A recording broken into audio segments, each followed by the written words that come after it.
Valley Sports Midwest, the heart of the fan.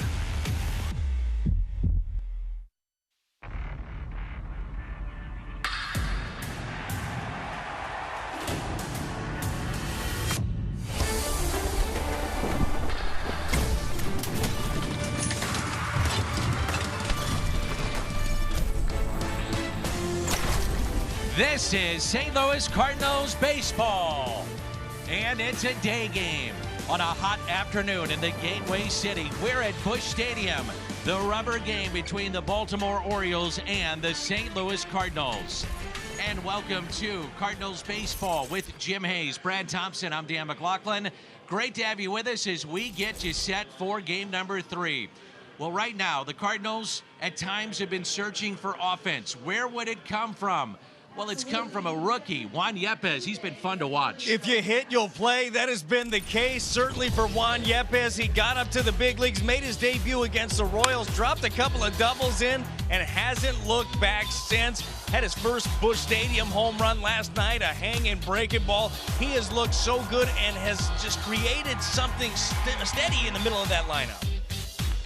So Yepez in there again today leads us to the Charmin Ultra Strong Stats. How about this list? Highest OPS through the first 7 games. Cardinals rookies all time.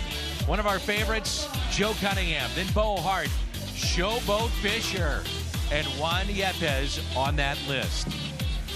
So the Cardinals are trying to make it 2 of 3 here this afternoon.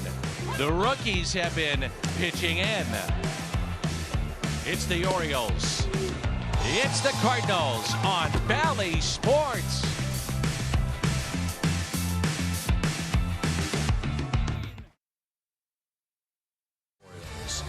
Speaking of pitching, 5th Major League debut for a Redbird this year. Jake Walsh being activated yesterday and making his big league debut. As he told our Jim Hayes in the pregame show, of course, he's been with the Texas squad for the last week. Impressive numbers down in Memphis over the past month plus, and impressive in his debut.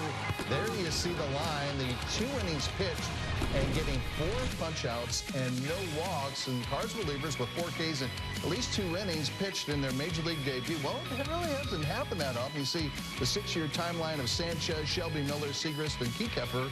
4 of those guys doing it, and Jake Walsh doing it last night against Baltimore in his MLB debut. There's another Cardinal rookie who is red hot.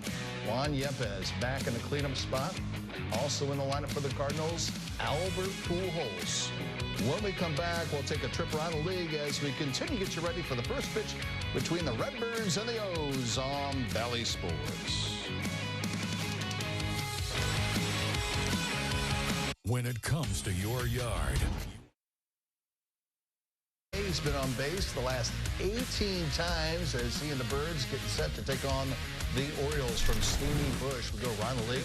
How about the Atlanta Braves? Orlando Arcia with 3 hits in the lineup last night. Caps it off with this walk-off home run, a 2-run shot. His first homer of the season as the Braves knock off the Bo Sox in Atlanta last night by a final of 5-3. Tyler O'Neill back in the lineup and in left field for the Redbirds as we get you set for the first pitch between the Cards and the Orioles. It's bow time. Our biscuit makers know it. Is in the starting lineup this afternoon for the Cardinals, catching Steven Matz. Well, Brad, you look behind the plate this season, it really has been shared between Yadier Molina and Andrew Knizner. They said it was going to be the case. I know a lot of people came into it thinking, yeah, but is it really? Well, it has been. And Andrew Knizner has looked really good back there, has taken advantage of this opportunity, and he's responded well. The pitching staff has responded well to him being back there. And he has worked well with Steven Matz. And that is the battery for this game today. It is the rubber game. The St. Louis Cardinals, the Baltimore Orioles. Baseball is coming up. This bud's for you. By Chevrolet, the #1 selling brand in the St. Louis area. Find yours at your Mid-America Chevy dealer. And by CarShield. CarShield cars go farther. Beautiful day here in St. Louis and a busy day of sports. It's Cardinals baseball, then Blues hockey tonight. Warm, muggy afternoon, 90 degrees here in the Gateway City. Jim Hayes back with us today. Brad Thompson in the booth. I'm Dan McLaughlin. And it's game 3 between the St. Louis Cardinals and the Baltimore Orioles. And the Cardinals turning to Steven Matz, coming off a rough outing last time out against the Giants. Yeah, Steven Matz back in there yet again, and looking forward to turning the page. The Hyundai pitch arsenal here for Matz. Sinker, slider. Really likes that changeup. You see it a lot when he's behind in the count, and bends in that curveball as well. I'm sure that Steven has been waiting for this one. It's the tough part about being a starting pitcher. If you have that rough outing, you got to sit around and wait 5 days until that next time you're out there. Ends up being part of the reason why they decided to go with him in this ball game. You don't want to sit on that one. Cedric Mullins at the plate. And a pitch just outside. 1 ball and 1 strike. Matz is working with Andrew Knizner here today. And the 1-1 is hit sharply to Albert Pujols. Backhands, leads Matz for the out.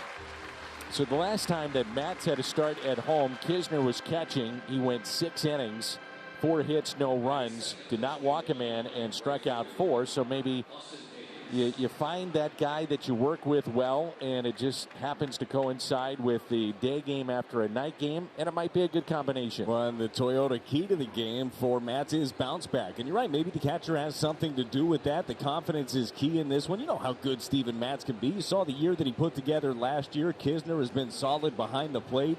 Yachty gets off his feet for a day. You know how hard he works.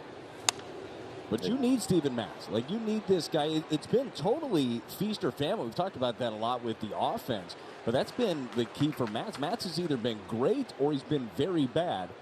We need more great. Austin Hayes at the plate. 3rd in the American League with 32 hits. 5th in on-base percentage. And fouls it back 0-2. And the rest of the lineup, Mancini on deck. Santander, the switch hitter, Nevin, Mateo, Bannon, Bemboom, the backup catcher, getting a start today, and then Chris Owings. Baltimore comes in at 13-18, and already 9.5 back in the AL East. Matz has had 4 career starts against the Orioles. He's 2-1, 22 innings, 5 home runs allowed. And has won his last 2 starts against the Orioles. Of course, last season pitching in the AL East with Toronto. And the 0-2 fouled back again. Well, those are the type of pitches when you know if Steven Matz is on or if he is not. If he's able to get that fastball in there on the right-hander. He's got some zip on it there at 95. It's up, it's in. And Mike Maddox looking to not give the claw early in this one. No, sir. And the 0-2 misses inside. So with Matz and Knizner, this combination, it was April 16th at Milwaukee, again at Cincinnati, and then May 2nd against Kansas City. 16 2/3 and a .54 ERA, and a swing and a miss. So with those two, it makes some sense to have them as the battery today. The first strikeout for Matz. Dobbs Tire and Auto Centers, and a look at the Cardinals defensively. O'Neill is in left, Carlson in center, and Juan Yepez is in right. Arenado, Donovan, he was on base 4 times last night. Edman and Pujols on the right side of the infield, and Knizner behind the plate. Here's Trey Mancini, and there is strike 1. You can understand why the opposition, and in this case the Orioles, going after the first pitch. Teams are 10 for 14, 2 doubles, 2 home runs when they swing at that first pitch against Steven Matz. Well, and especially if that first pitch ends up being a fastball. Opposition's hitting 400 against that, and you know that Matz likes to elevate the heater as well. Well, the opposition hitting 435 against the elevated fastball. In the air, right side, calling for it immediately. The second baseman, Tommy Edman, and he puts it away. Coming up for St. Louis, Tommy Edman. the Cardinal leadoff man, Goldie, who doubled last night, and Nolan Arenado. No score after a half inning.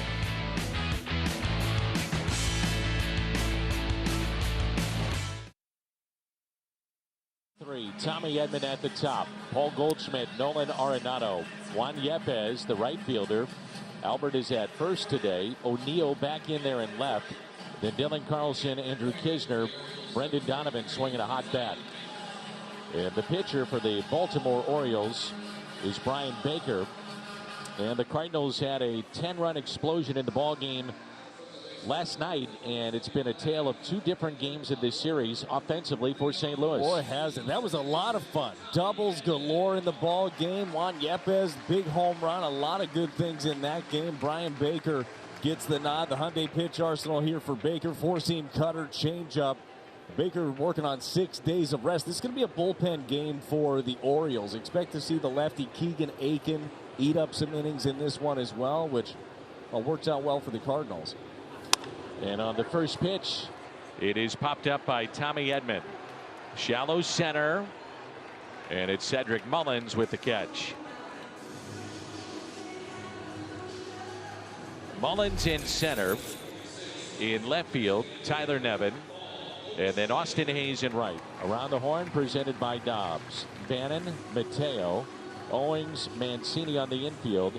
Bemboom behind the plate. Cardinals had 6 extra base hits, 5 doubles and a home run in the first 4 innings last night. One of those doubles was Paul Goldschmidt. You have to go back to 2016 to have that kind of production early in a game. That was against Milwaukee in early April. And the 1-0 pitch to Goldie. Inside. Goldie got the double yesterday. Dan missed a home run by a matter of inches. It was a laser hit out to that left center gap. The very top of the wall in left center. And the 2-0 pitch is a strike.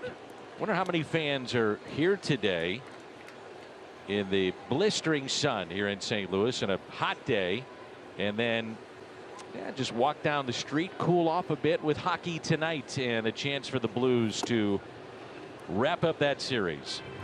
Doesn't sound like the worst way to spend your day, does it? Not at all. All sports all day. That's a St. Louis day.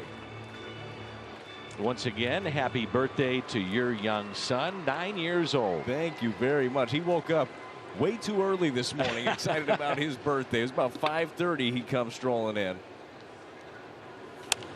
Goldie on the 3-1 pitch pops it up left side, and it's Mateo. I noticed you were a bit groggy when you arrived in the booth. Yeah, that coffee took care of it. It did. We're back now. Okay, good. Here's Nolan Arenado at a base hit to right center and stretched that into a double. Really just a hustle double from Nolan Arenado. Last night he's got 7 home runs and he's driven in 25. You're talking about all the extra base hits yesterday, and Nolan a part of that. Nolan also a part of an extra base hit going the other way. We saw a lot of that in the ball game. That's a really good sign. Well, just how good of a start has this been? He is the only player in the entire league, all of Major League Baseball, 300+ average, 25 or more runs batted in. Only player. And the last player to do that before the 30th game of the season in Cardinals history, David Freese and Alan Craig in 2012. David Freese was at the ballpark a couple of nights ago. And the 1-1. A strike, and it's 1-2.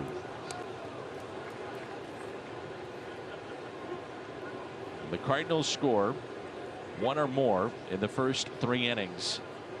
They win. They're 14-5 and 8-2 here at home. The 1-2. Taken low. And that is kind of the pattern that they had last year. Remember, if they'd score early, they'd win. They're not, at least last year, they weren't a great come-from-behind team. So if they score early, they usually hold it and win. You'd like to be able to have both aspects of that, right? Never feel like you're out of a game. And I really think that this lineup should have those characteristics. And the 2-2 is pulled down to third. Bannon gets up, fires to first. What a pick by Mancini, and they rob Arenado. Oh, what a play. Nolan has done that a time or two to others in this league, and they return the favor. Bannon, terrific play down at third, and there is no score.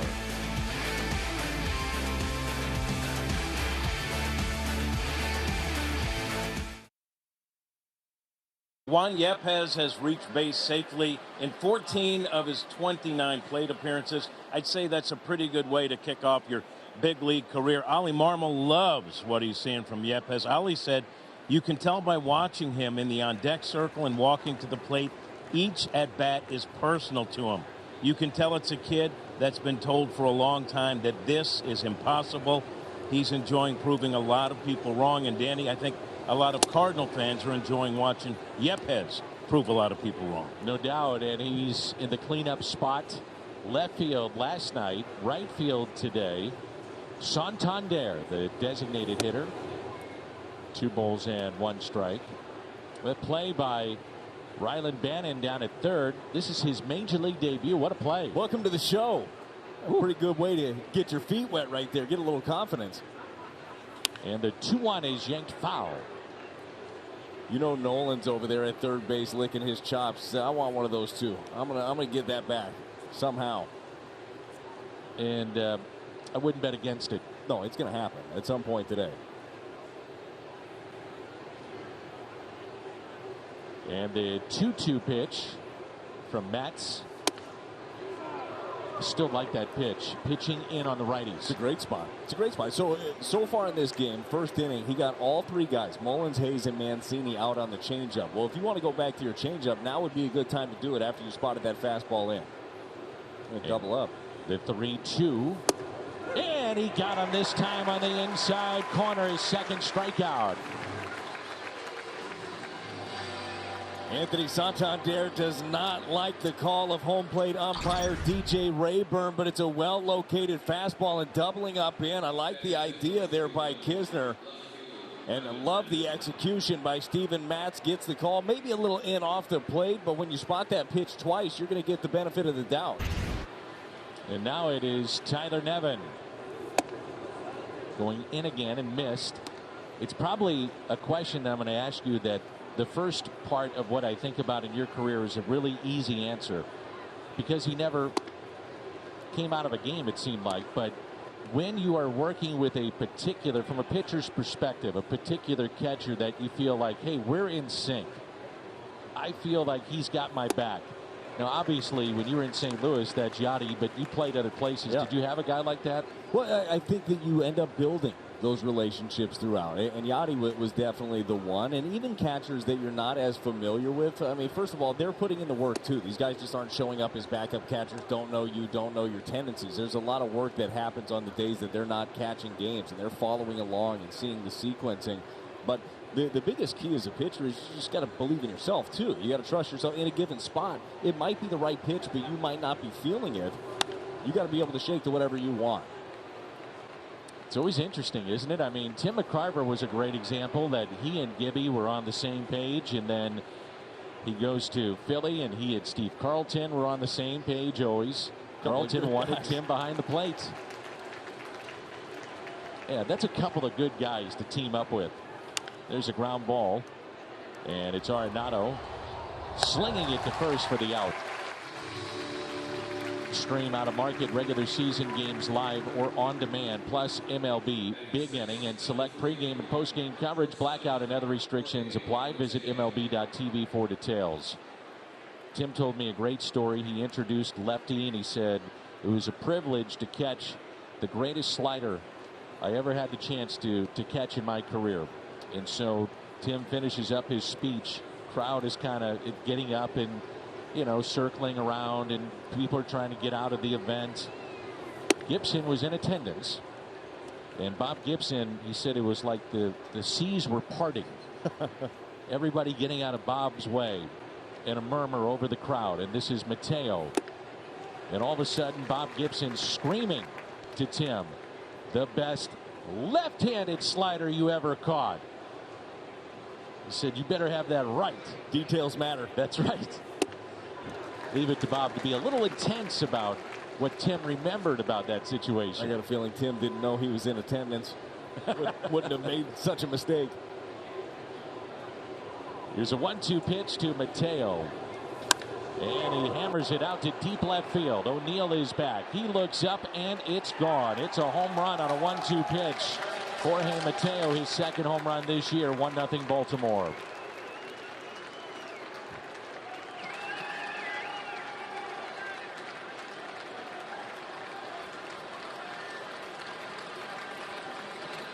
We were telling you a little bit ago about the numbers against Steven Matt's fastball. Opposition coming in, hitting 400. Does that mean you throw the fastball less? No, but you have to locate it more. This one in a 1-2 count, not located. 96, it's middle in, right there for Mateo.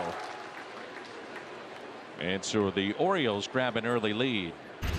It's been early innings in which teams have gotten to Steven Matz. And that's past Arenado and a base hit by Bannon. So Bannon has made a terrific play and now picks up his first ever major league hit. Bannon was part of the deal that took Manny Machado, you may forget, from Baltimore to the Dodgers. And then he signed with San Diego, that monster contract. He's off to a great start this year. But Bannon drafted by the Dodgers in the 8th round in 2017 and then traded with a lot of different players, but they got a lot of guys back. But they think that he's going to be a good one. He was part of the Machado deal in July of 2018. Out of Joliet, Illinois. Yes. Bim boom. And a pitch taken high.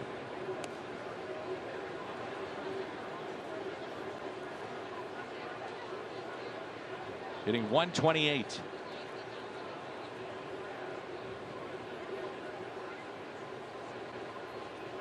Just 1 for 7 against the lefties this year is Bim Boom. A name like that, you would hope he's popping 30 home runs every year. Every time I hear you say it, all I think is Bam Bam. I don't know why.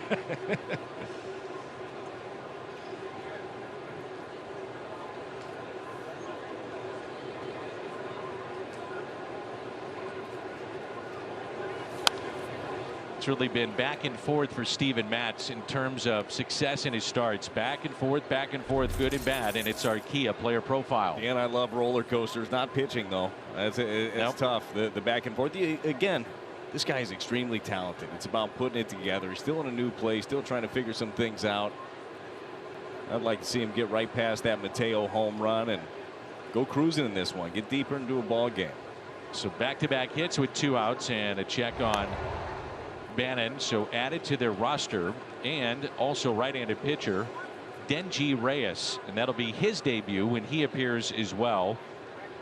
And they optioned Travis Lakin Sr. and Paul Fry. They pitched last night in the ball game. Chris Ellis transferred to the 60-day IL. 2 strikes on Bim Boom with Chris Owings on deck.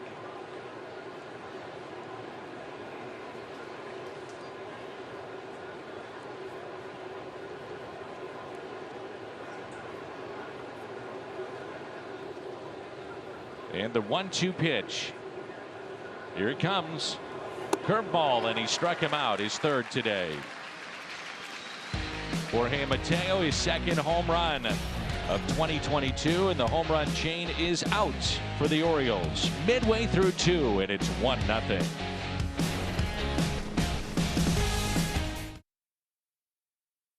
The T-Mobile coverage cam.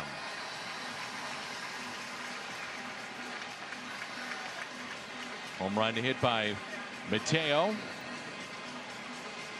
How about the new kids from Memphis? Big night last night. Kramer Robertson, who's been optioned back. Sosa is available and on the bench today, but he picked up an RBI.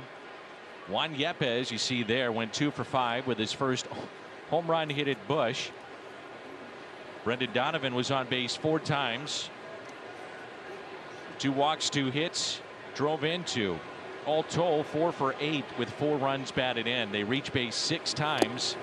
And oh, by the way, Jake Walsh went 2 innings Struck out 4, no runs. No big deal. Young guys coming up, bringing some energy, saying, I like it here. I don't really feel like going back, so maybe we'll just take advantage of this opportunity. Man, there is a lot of truth to that.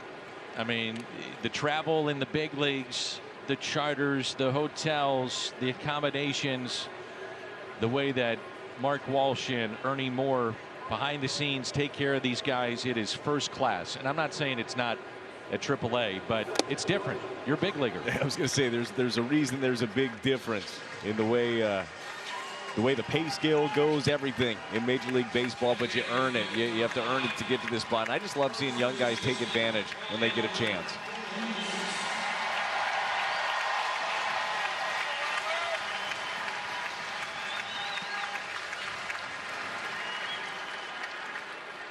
Bim Boom, I think I read his lips. He said, "It's quite an honor, man," as Albert digs in. I have noticed during these games that whenever he pinch hits, or if he's playing, home or road, there is a hush over the crowd. Everybody stops to watch this man swing the bat. The 0-1. And I love it.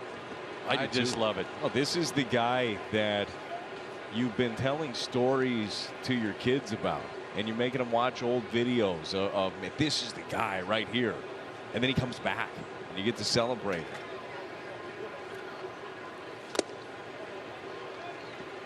And he did not go.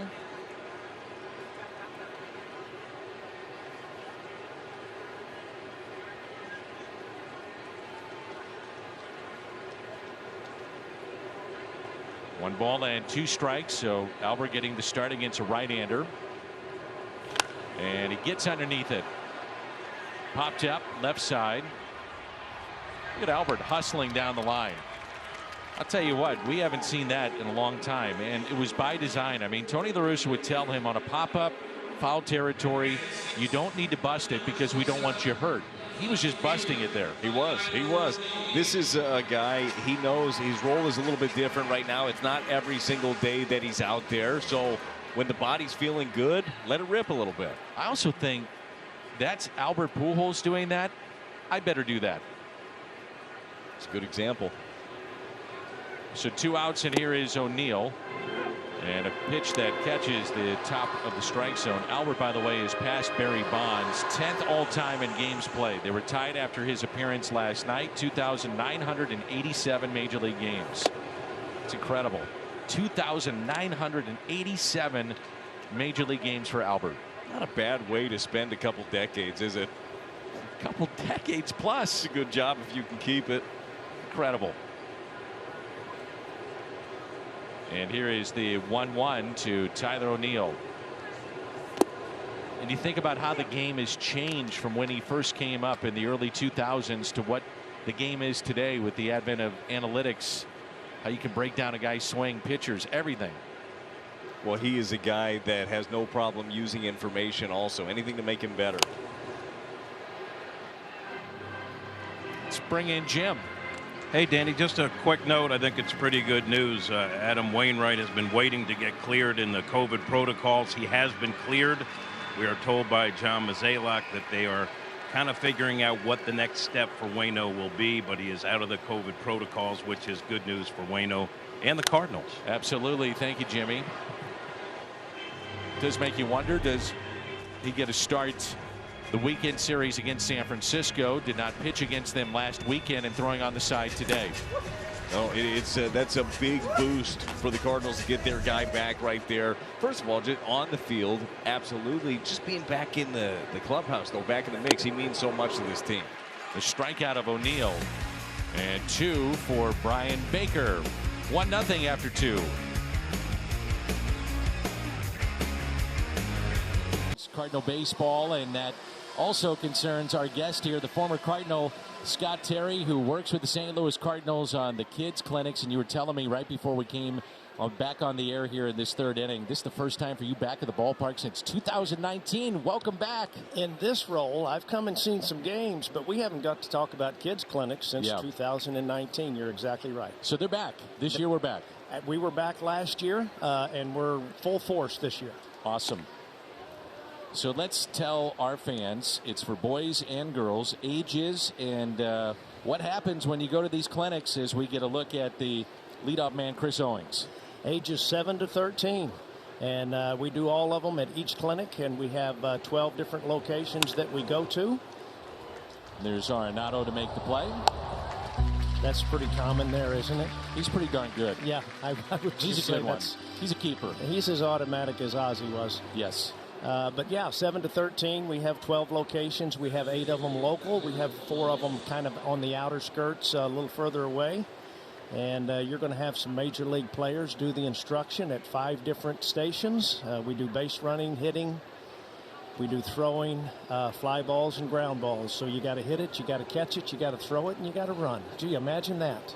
It sounds like baseball. It is. It is. And it's great to have the guys involved that we have involved. We got some newbies this year, and we've got some great guys that speak at our local events. Dakota Hudson's going to speak at 4 different clinics. It's popped up on the outfield grass, might move into the dirt. He will. That's Tommy Edman for the second out. And we have a couple of World Series MVPs that will be speaking. How cool is that? Yeah, David Freese is going to do 2 of them. He's going to be at Granite City and at Highland. And then David Eckstein will be at Baldwin. So they come in at the end of our clinics, and they do a little question and answer session and take pictures and autographs. And those are usually the ones that we sell out at 150. So that's the max, 150? That's the max. Okay. That's where we cap it off. So you need to get on the website there and find out who our guest speakers are and who our instructors are. We list those for each one of our clinics. Hayes hits it down the right field line and out of play. Find out if you have an interest in coming and learning some fundamentals. And obviously the first 3 letters in fundamentals is fun. So that's what we want them to have when we bring them in. And the instructors that I've had, I don't want to neglect to mention Danny Cox, Lonnie Macklin, Neil Fiala, the guys that we've had for years that do the instruction, that do such a great job.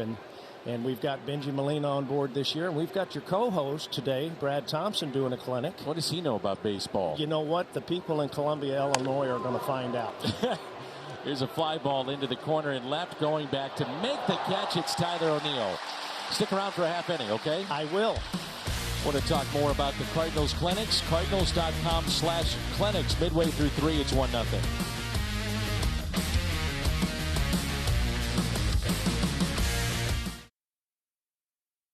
And we're talking about the Cardinals kids clinics all throughout Metro St. Louis, and Cardinals.com/clinics, and it's ages 7 to 13. It's boys and girls. Scott, you do an amazing job, and have had the opportunity to see you at work at the clinics or with individual instruction. You did that for many, many years. And I have people say to me, oh, baseball, you know, kids don't play it. It's dead. You know, they're not interested. I don't find that to be the case. Kids are playing this game and they love it. Yes, they do. As a matter of fact, they're playing it at a longer period of time than they ever have. They play it both in the summer and in the fall. Yes. And they get into these winter programs and off-season programs. I mean, it's crazy to the level at which they're now playing the game and specializing at the game at such a young age. Is it too much? I think so. I've always felt like you should play as many sports as you can, develop yourself as an athlete. An athlete needs to play baseball, not just somebody that plays baseball. And anything that you can hone your skills at that use different muscles, different abilities and agilities and mobilities than baseball can only benefit you once you start playing the game. 100%. Dylan Carlson, Andrew Kisner, Brendan Donovan, 7, 8, and 9. And we have such a great fan base that is all over the Midwest. I would imagine that you get people that travel in from a lot of different spots that aren't in just Granite City and Baldwin and Cape and Columbia, Illinois, and Afton, Missouri. You're getting them from all over the Midwest. We are, and when we go up to Effingham, that's a place we've sold out every year that we've been there. That's where we start on June the 9th. Springfield, Illinois, we get a big draw. We're going back to Quincy. We haven't been there in about 3 or 4 years. We got a great crowd when we go there. So everywhere we go, we've been very well accepted. And the one thing that's really helped us here locally is when we've had the Cardinals allow us to bring in a player. Last year we had Tommy Edman that spoke to the kids at the local clinics. This year we've got Dakota Hudson. that will come in and do a question and answer. And the kids, obviously, when you hear the name Scott Terry, or you hear the name Danny Cox, or you hear the name Scott Cooper or John Costello, they go, who? And that's to be expected. You know, we're a former generation that a lot of people don't know. Now the parents will know us. I was going to say, if I could be eligible, I might go to a clinic because I like you guys. Yeah. You were my guys. There you go. You know? But this generation responds to the names that they know and they see. And so it's great that those guys come in, and it really just brings a lot more kids to the clinic, which is obviously what we're all about. Wanting to help these kids with their fundamentals, and obviously wanting to help them keep the game fun and keep it at a level at which it's intended.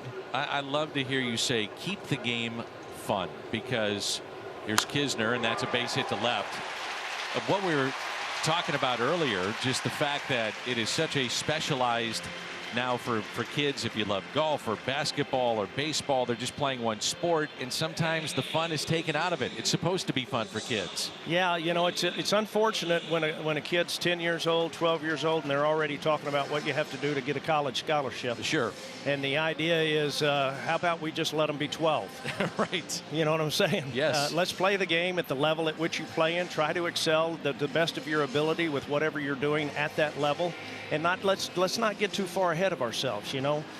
When they're in 4th grade and we're teaching them math, we don't talk about what they need to learn when they're a senior playing math, you know, or learning math. So for some reason, we've done sports that way for quite a while now. And it's unfortunate to me for the kids, because a lot of kids get left out. But it's also unfortunate because there's a tremendous amount of pressure put on kids now at a young age. And so much of that is coming from the parents, which you know, I wish that that was not always the case, but the parents are the one that provide the opportunity as well. No doubt. Keegan Aiken, a lefty, coming in to face Brendan Donovan. We'll step aside, continue our visit with Scott Terry in just a moment. Aiken, the lefty, very tough on the lefties. They're just 4 for 27. He's allowed 1 or fewer hits in 5 of his 8 outings. 6 of the 8 have been scoreless this year. And it's the 9th place batter, shortstop Brendan Donovan, who was on base 4 times last night. Runner at first with 1 out is Kisner. I have a simple question for you, and a guy that understands mechanics so well. Is there a proper way or the right way that you're definitive and you say that's how you throw the baseball? For me, there is. For a lot of people, there isn't. But there's too many similarities in the people that have arm problems. Yeah. For you to ignore those would be kind of foolish. But by the same token, it really boils down to the pitcher himself. Most of the infielders and outfielders are not going to have as many arm problems unless they're just throwing too much at a young age. But there is a definite sign of mechanics that will teach you when things are not going as well as they should. Wish our visit was longer. I do too. By the way, I did want to mention that Benji Molina is doing quite a few of our clinics. You said that, yeah. He's a new guy that we have in store. And Mitch Harris is going to drop in on us. Remember Mitch Harris? Remember? I love him.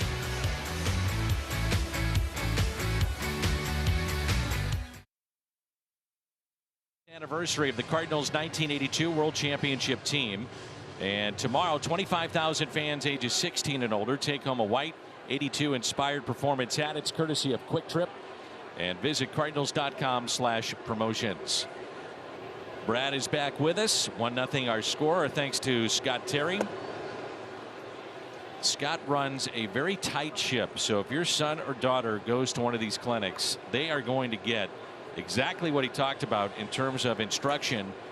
But it's a brief amount of time. It's not all day, and it's a lot of fun. These kids come away just blown away by the experience. And again, David Freese, David Eckstein, Dakota Hudson, my partner Brad Thompson, Mitch Harris, Benji Molina, all former Cardinals that will be there. And that'll be a foul ball as Arenado still dazzles with that. But that's great. Cardinals.com/clinics, and make sure you sign up right now, because they fill up quickly. The first one June 9th, and then it ends July 21st. Oh, those kids clinics are a lot of fun, and you get a ton of instruction in that short amount of time, and big league instruction, stuff that you can, you know, you have fun with it, but still, if your kids do play organized, it's just little tips that you can bring back to your teams. And you're right about the tight ship. Scott Terry, man, he gets it going, but he does it in such a fun way. And a base hit to right for Trey Mancini. Third hit today for Baltimore as we start play here in the fourth. Well, we have a moment. Quick word from Victory Men's Health. You gave me my youth back. Improved strength, muscle mass, and energy. Thanks to Victory Men's Health, there are more guys feeling better than ever. Join the movement. Visit VictoryMen'sHealth.com. Santander called out on strikes back in the second inning. So we told you about innings 1 through 3 for Mats. Problematic. But then 4 through 6. The opposition so far this year hitting just .219 and only 3 earned. So it seems like the pattern has been if he can get to that fourth inning, the better he gets as we go along. Ends up getting in that groove. Changeup's been really effective for him in this ball game. The big mistake was a home run to Mateo. It was a 1-2 fastball. They caught way too much of the plate, but the changeup's been solid. And it's 0-2 the count on Santander. It's called out on strikes and a 3-2 pitch back in the second inning. Big gap in left center. And it's fouled back. Want to wish a happy retirement to a very good friend of mine after 34 years at the flagship station of the St. Louis Cardinals, KMOX Radio, Charlie Brennan, 34 years. And today his last day. He threw out the ceremonial first pitch. And that catches the inside corner and a strikeout. And Mats picks up number 4. But congratulations to Charlie. And there he is with his wife and Chris Myhill, longtime executive producer there in the red shirt. Amy Marks, of course, is his co-host. And Charlie threw out the ceremonial first pitch. Really good guy and has done a ton in our community to try to make this a better place.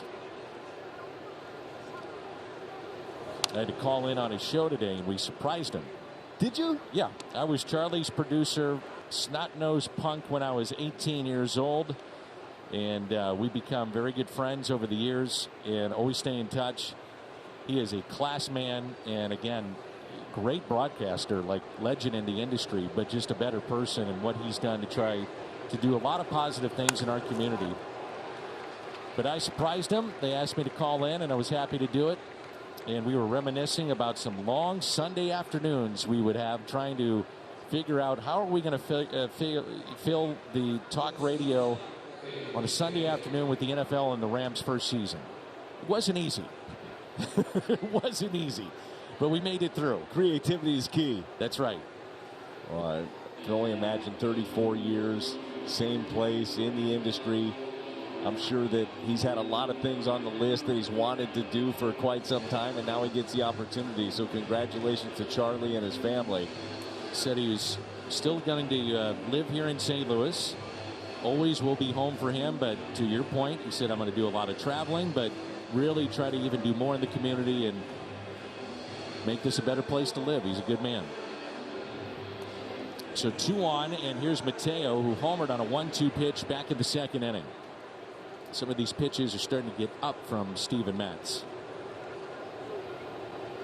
Mateo extended his hitting streak to 8 games with that home run.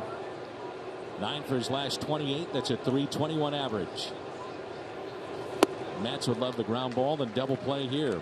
That's the location right there with the changeup. It's where you want to be, down in the zone. You mentioned things being up. Steven Matz pitches up with his fastball anyhow. That's just how his fastball works. But you have to be able to throw the curveball, the changeup down off of it. And the 0-1 pitch. 1 ball and 1 strike. 34 years to make it in this business. Man, how do you do that? I don't know. Doing something right. That's for sure. Doing everything right.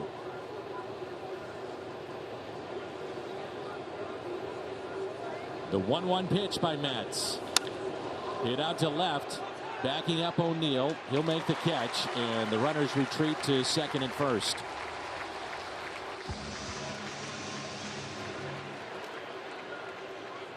Rylan Bannon, first major league hit, base hit, a single to left in the second inning, and he'll come up with runners at first and second. So do you start to calm down, Brad, in your major league debut if you get that first hit, first strikeout, first play for him, as he made a great play to rob Nolan Arenado? I feel like that probably did it for him. You lay out full extension, make a web gem on the first ball that comes your way. That probably eases the tension a little bit for you. I would say so. 29 games at AAA this season. He had driven in 19. He was hitting .235 at 3 doubles, 4 home runs. And getting his first major league appearance at third base today here in St. Louis. And you mentioned he is from not too far away from here, Joliet, Illinois. And the fly ball lifted to right field, and Juan Yepez will make the catch.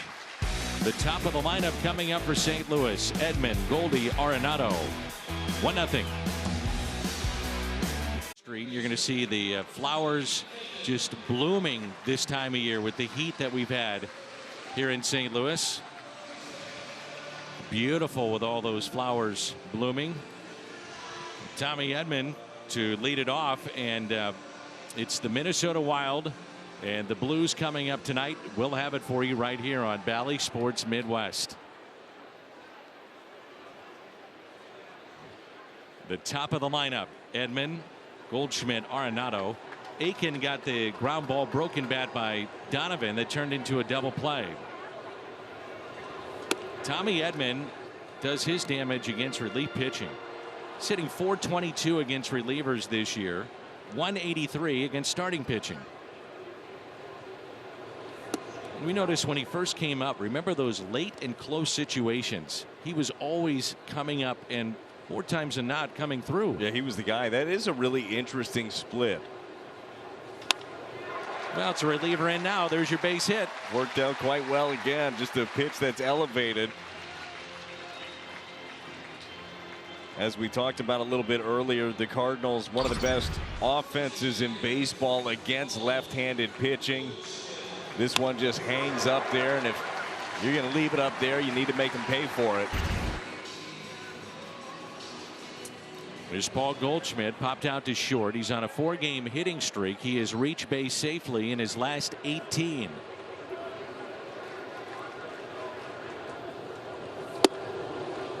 His last 4 games, 4 doubles for Goldie. He's driven in 14 and popped 2 home runs.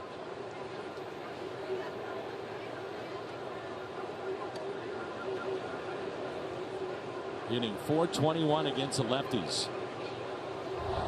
Keep an eye on Tommy Edman. 7 stolen bases this far this year. He's been caught 1 time.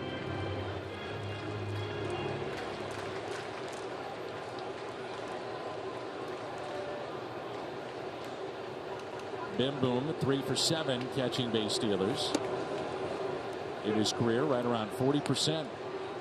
You'll take that. Yeah, you will, especially from a backup. Well, the catcher of the future could be there any time now. Adley Rutschman, they're waiting for him. Chances are you'd believe he'll debut when they're at home. Foul back. They've got prospects coming. I mean, the turnaround will be there. Last time they were in postseason play, they had a pretty good run under Buck Showalter, but it was in 2016. They were the wild card. In 14, they won the division. 12, they were the wild card. And some of those top players moved on or retired. Part of that was Matt Wieters, who spent time here in St. Louis. He was a very good Baltimore Oriole. Well, you remember Matt Wieters. I mean, really, we just talked about Adley Rutschman being one of the #1 prospects in all of baseball. Certainly the Orioles' #1 prospect. That was Matt Wieters. Yeah. Matt Wieters was cover of Sports Illustrated. Like, he was the guy. And a strikeout of Goldie. And Aiken has his first. Shakespeare night at the ballpark. Tuesday, May 24th. Purchase of a special themed ticket, you'll receive the Shakespeare themed Cardinals t-shirt. Portion of each ticket will be donated to the St. Louis Shakespeare Festival. Visit Cardinals.com/theme. There's Nolan Arenado, robbed first time up by the third baseman Bannon. Ball one.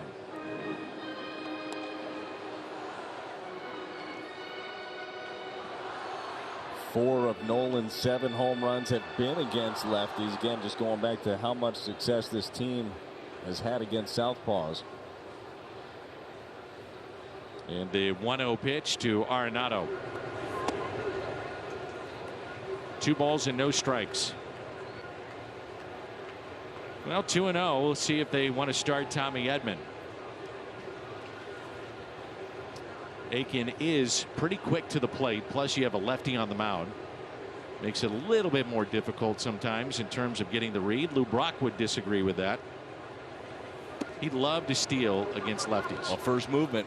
As soon as they do anything, and Lou had the wheels where even if he picked over to first, who cares? He's already 3/4 of the way to second base. He said you didn't look at the front leg, but the back leg. In this case, the left foot. And he said if the heel came up, he said at that point you knew, in his opinion, that he was going to the plate, trying to generate something behind the throw towards the plate. And that was his key. It's those little intricacies, because generally speaking, you're looking at the front leg. A lot of guys are waiting for that heel to come up. And as soon as that does, you know they're going to lift, deliver, specifically against a right-hander. It's 3-2. Now I bet they start Tommy Edman on 3-2. Juan Yepez at the on-deck circle. Arenado hitting .300 against the lefties, and as you mentioned, the 4 home runs of his 7 hit this year. It's a very important spot, the cleanup spot, when you have Goldie Arenado 2-3. Try to give them some type of protection. Yepez has been able to provide that.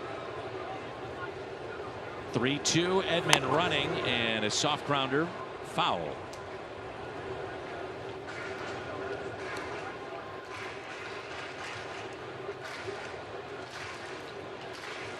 One of the reasons the Cardinals probably have not started Edman is that when Aiken has been on the mound, they are 0 for 3. Good move, quick to the plate, throws hard. Combination doesn't add up to run. We've talked about in the past all the research that the Cardinal staff do on each and every one of these pitchers. When is good to go, when is not. And the 3-2 is pop foul again, and a souvenir here at Busch Stadium.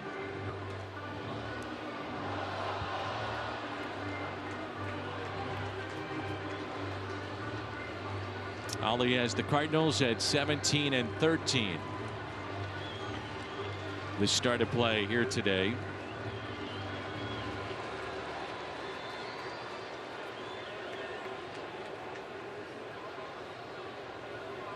And another 3-2 pitch to Arenado instead of check on Tommy Edman. It makes me think of Willie McGee. We're doing one of our nights with the Cardinals, Willie and Ozzie together. And Willie's a young player. He's at first base. Whitey is where Ollie is. He sees Willie not running. Gets up off his bench after the first pitch as Arenado lines it into right. Then there's a second pitch. Whitey starts to go about midway down the dugout. Then there's a third pitch. Doesn't run again.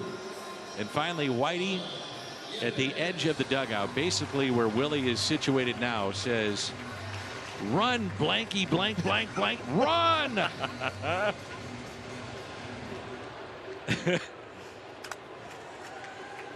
And Willie, when he got it going, man, he could fly. Ball in the gap was so much fun to watch him run. You know, a lot of those guys, all those guys had the green light, but there had to be something more than a green light. Say, hey, it's not even a green light. You're just going. And that was Willie's point, was if you're at first, you are running. Yes. 4 pitches, and finally Whitey's at the edge of the dugout. Run! Just creeping on you. Think about that as a pitcher, though. What does that feel like? You let one guy get on base, and you know he's going to be standing on third in a matter of a couple of pitches. Essentially, that was what it was like with Vince Coleman. He got on first, you knew he was running. And then you had Willie, you had Ozzie, you had other guys that could run too. So much pressure was put on the opposition because of that style of play. Yepez struck out his first time up. 2 outs and a runner at first. And it's 2 balls and no strikes. Pujols on deck. I thought they might get a right-hander up for Albert, but no one throwing in the bullpen. And Yepez trying to extend it to Albert Pujols.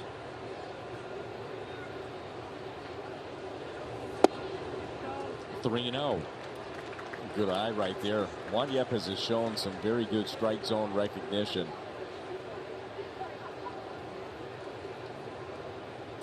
What do you think? Green light on 3-0? I think I would let him. The way that he's seeing the ball. And he draws a walk, and now first and second, and here comes Albert Pujols. Are you surprised a right-hander is not up in this spot? A little bit, but the thing is with Aiken, they need him to eat up innings. I mean, this is their bridge guy that was going to have to get through some, so they're going to have some matchups that maybe aren't advantageous, and this is part of the reason, knowing that for the Cardinals, that Albert's in the starting lineup today. You knew they were going to have to go to the lefty Aiken for a bulk of the innings, and this is the matchup specifically that you wanted. And they got it. Now runners at first and second. He's done most of his damage, obviously, against the lefties. And here we go. The first pitch. Blowing outside. O'Neill on deck. Albert popped out to third his first time up. Outfield very deep for Pujols. In a count of 1 ball and 1 strike.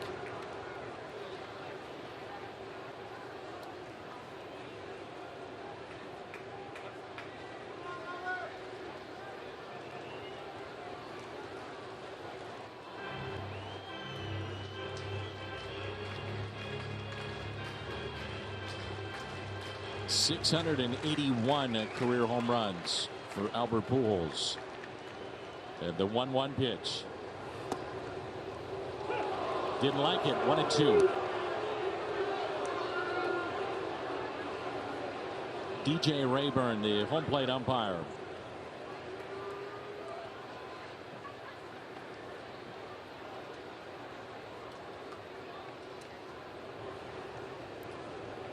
Here's a 1-2 inside, and it evens it up at 2-2.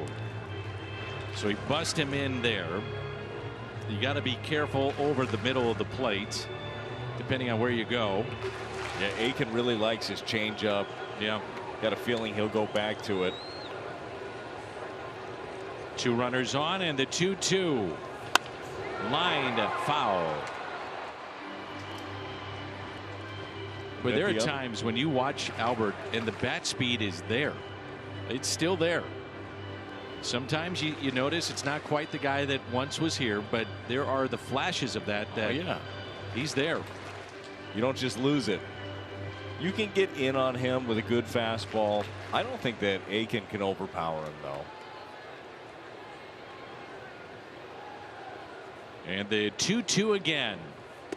Full count. And the runner's off with the next pitch.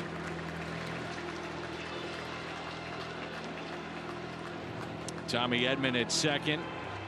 Yepez at first. O'Neill on deck. This crowd ready to explode.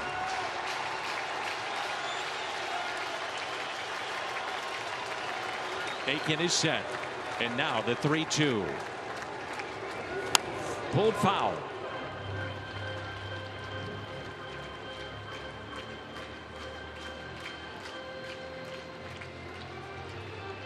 Pitch number 30 coming up.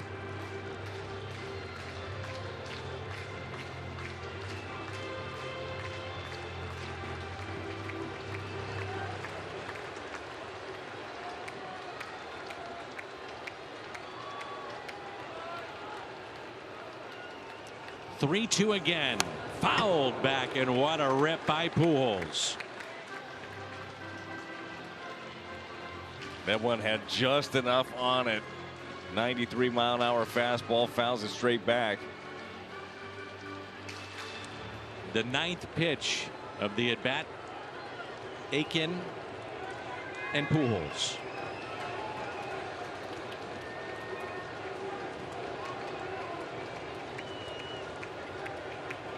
Here it comes. We'll have a 10th.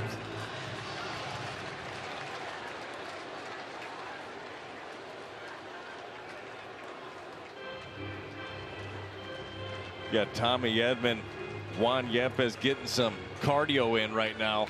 On a hot day, too.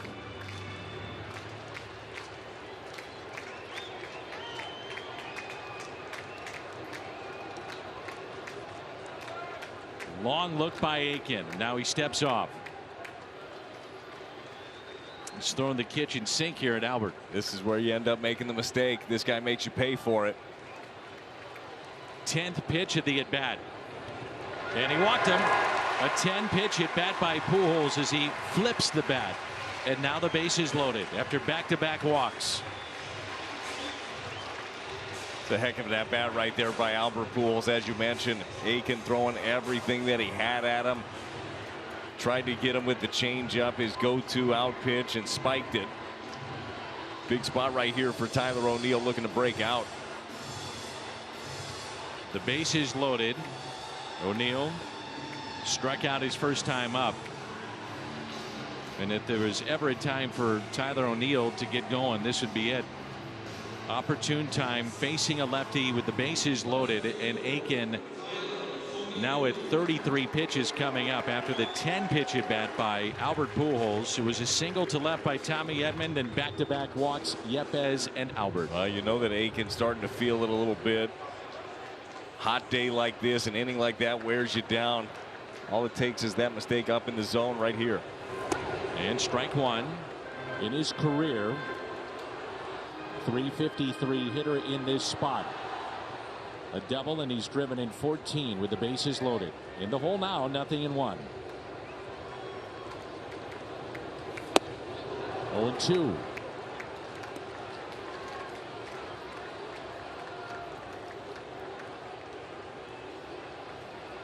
He's hitting .389 against the lefties this year. And the 0-2 pitch.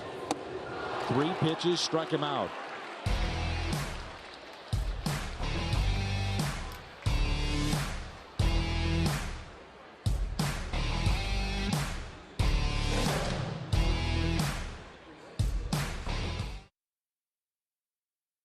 For you may have noticed some similarities between Jake and Jason Isringhausen. They both throw the knuckle curve, and Jake has some similar mannerisms. That may be because they work together. Jake told me in 2018 when I was a starter and was having trouble landing my curveball, Izzy helped me figure it out. Danny, Jake told me I actually met Izzy when I was in junior college. I went to throw a bullpen, and my coach noticed I had holes in my cleats.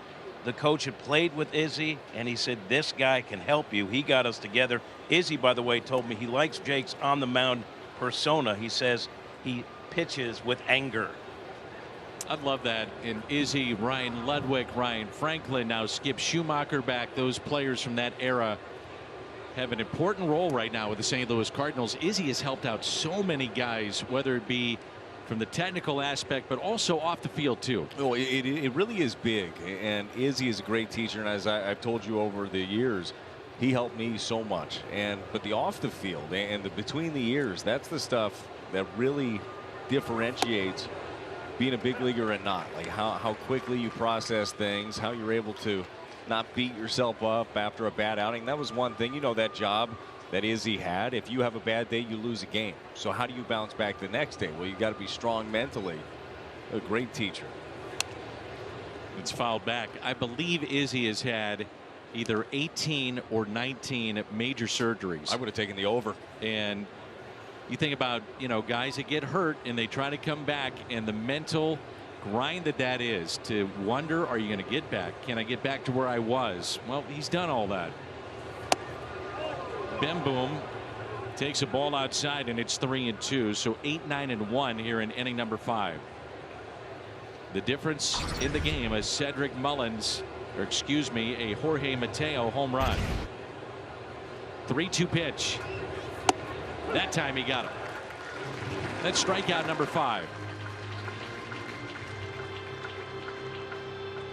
Well, the St. Louis Browns Historical Society and Fan Club, and their president, Ed Wheatley, is a group of About 500 here today, and that is an amazing picture. That is Babe Ruth with Bill DeWitt Jr., who now owns the St. Louis Cardinals. They had a contest in that photo in which if you won, and there he is, from that picture to now, if you won, Babe Ruth was going to make an appearance at Sportsman's Park, and Bill DeWitt got the chance to be a part of that.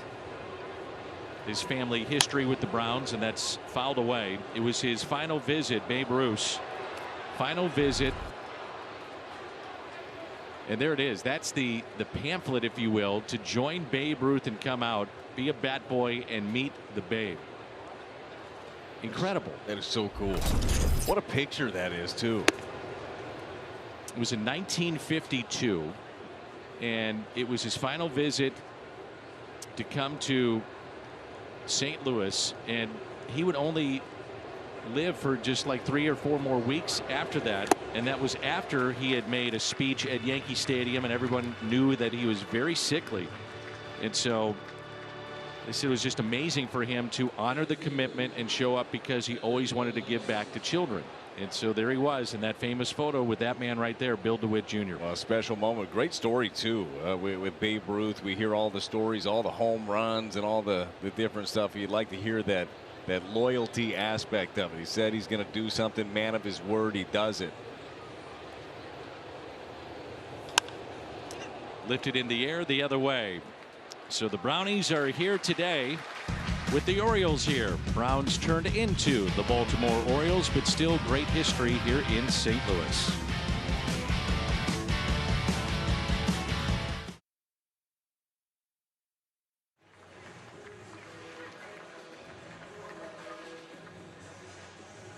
Friday, June 3rd, it's Big League Impact and the Trivia Night. Brad, I believe you'll be a part of this, and it's a virtual appearance by Adam Wainwright and many other Cardinals. And again, Friday, June 3rd, all proceeds benefit Big League Impact and its efforts to help fight poverty throughout the St. Louis area and other regions as well across the world.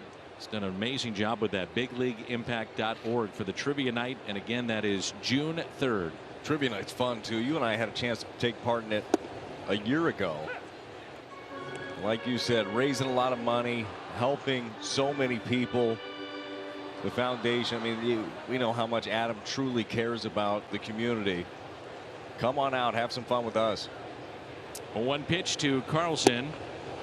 By the way, Ed Mickelson is here today. He is one of just 4 surviving former Browns. Others are George Elder, Frank Sauce, and Billy Hunter. But Ed Mickelson here today and enjoying baseball. Grounded to third. Throw up the line and out.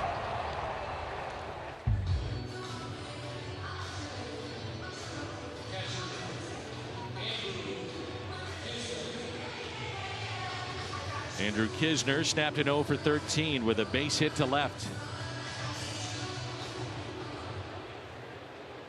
And 4 of the 5 living bat boys are in attendance today, including Mr. DeWitt. Pretty special day, isn't it? I think it's great.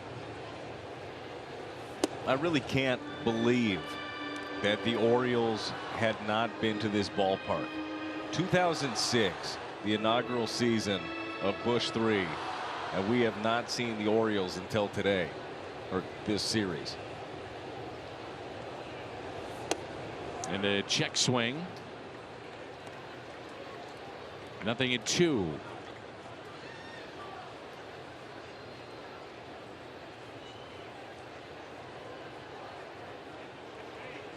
"66 men played for both the Browns and the Cardinals. You had Rogers, Hornsby, Marty Marion.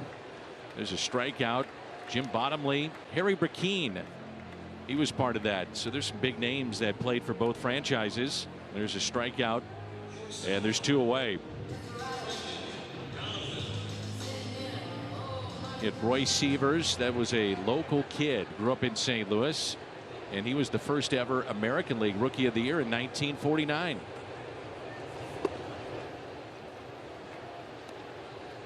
so much history in this game of baseball if you just dig or talk to those like Ed Whitley or Mr. DeWitt. Donovan hit into a double play his first time up. I think it's even more special in a city like this that embraces their baseball history so much to be able to dive into both franchises. Hank Thompson and Willard Brown, they were signed by the Browns. They were the third and fourth African American players in Major League history in July of 1947, signed by Bill DeWitt Sr. They were playing for the Monarchs.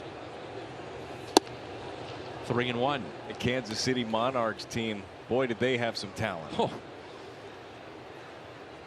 Now that's a deep dive into some great talent in history. 3-1. Fouled back 3-2. I know you had the chance last week in Kansas City to go check out the Negro Leagues Museum. Just so much. Bob Kendrick there does such a great job of just telling the history and the passion for it. 3-2 pitch. As a matter of fact, center fielder today, Cedric Mullins, he joined Bob Kendrick, the president of the Negro Leagues Baseball Museum, on Black Diamonds. And if you get a chance to listen to that, it is a great podcast. So Cedric was on that with Bob Kendrick recently.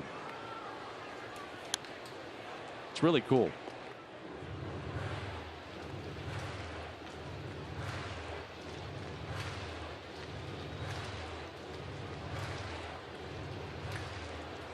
So this would be the 8th pitch of the at-bat. Pitch number 49 for Aiken. And the next to Donovan. Struck him out. So 1-2-3 inning. We are through 5 here in St. Louis. 1-0.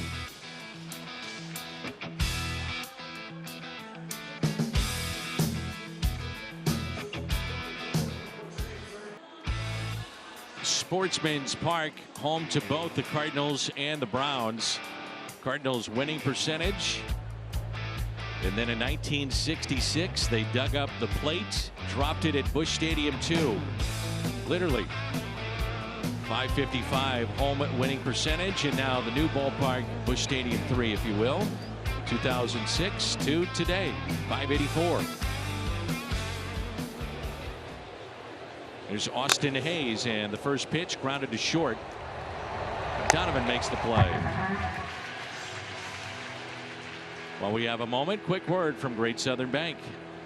Did your favorite song move you a little too much? Hey, it happens. When it's time for a breather, you can turn your debit card on or off right from your phone with the Great Southern mobile app, all without missing a beat. Brings in Mancini. So Bill Veeck buys the Browns in June of 1951, and this very easily could have been you and I doing Browns baseball instead of the Cardinals. And he thought he saw the perfect storm in which the Cardinals were no longer this great team of the 40s. They went to 3 world championships, and the players were aging, and the owner, Fred Sy, he was headed to jail for tax evasion. So it looked like the Cardinals would be sold and moved out of town. And Veeck and the Browns would have then St. Louis all to themselves, and that's until Gussie Busch stepped up, bought the Cardinals, said they weren't leaving, and that changed everything. Well, he knew that there was a financial backing that Veeck would never be able to compete with there. And if you went to a Bill Veeck Browns game, clearly you had no idea what you might experience outside of baseball. You might be able to call the shots. I'll get to that in a moment, because he had a game like that. But he had a circus one time. He brought in the Harlem Globetrotters.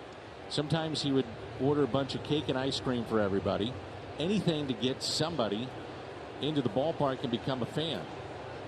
You had maybe the grandest stunt of all. There's a base hit into center by Mancini. That was the Eddie Goodell popping out of a cake between games of a doubleheader with the Tigers in town, and then came to pinch hit. He was 3'7". So apparently it was a 7-inch strike zone, and he walked on 4 pitches. Touch first base. Jim Delsing came out to run for him, and that is the father of Jay Delsing, longtime PGA pro, still here in St. Louis, the BJC healthcare difference maker in the history of the franchise, now the Baltimore Orioles.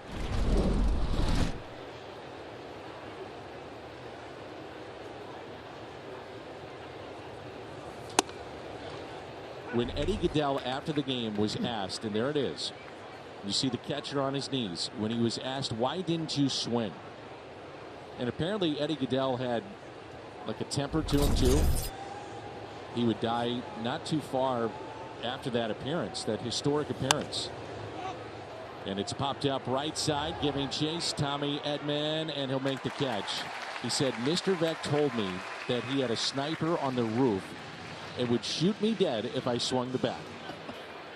There's different ways to coach.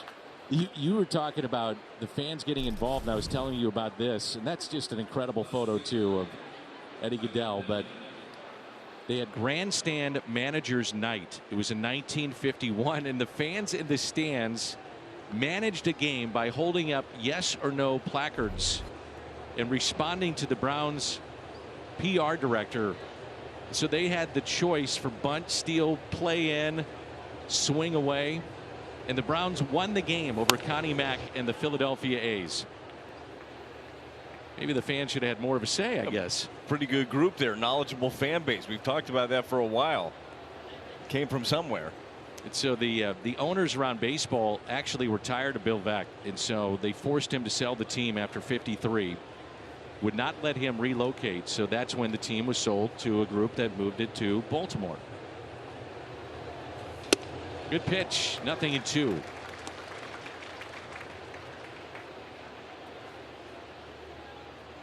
I really like what we're seeing out of Steven Matz today. Great response. Last time out against the Giants was not a good one. 2 innings, 8 runs today. Settled in really well. The Mateo home run, the lone mistake. Kisner picks that, keeps it in front.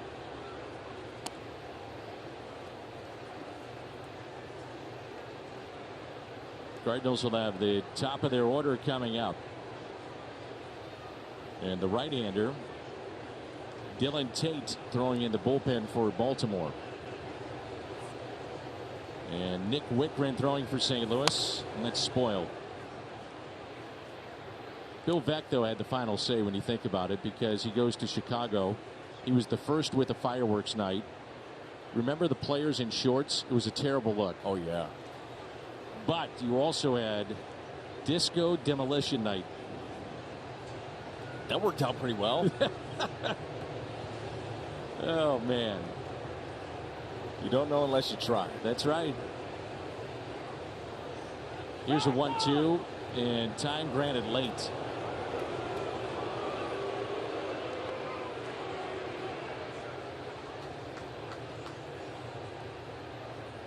Man, that is late, huh? Ooh, boy. Already in his delivery right there. can't do that.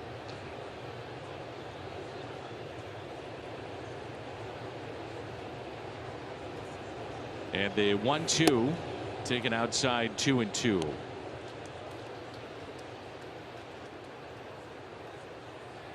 Pitch number 80 coming up from the lefty Steven Matz.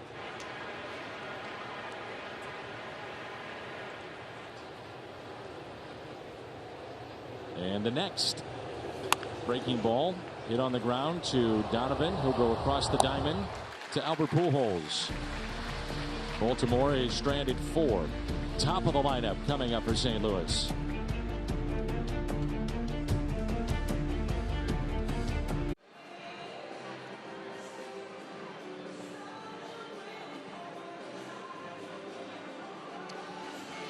You can help Cardinals Care raise funds to help further its mission of caring for kids in the St. Louis community. Bid on autographed items, baseballs, jerseys, photos, and more.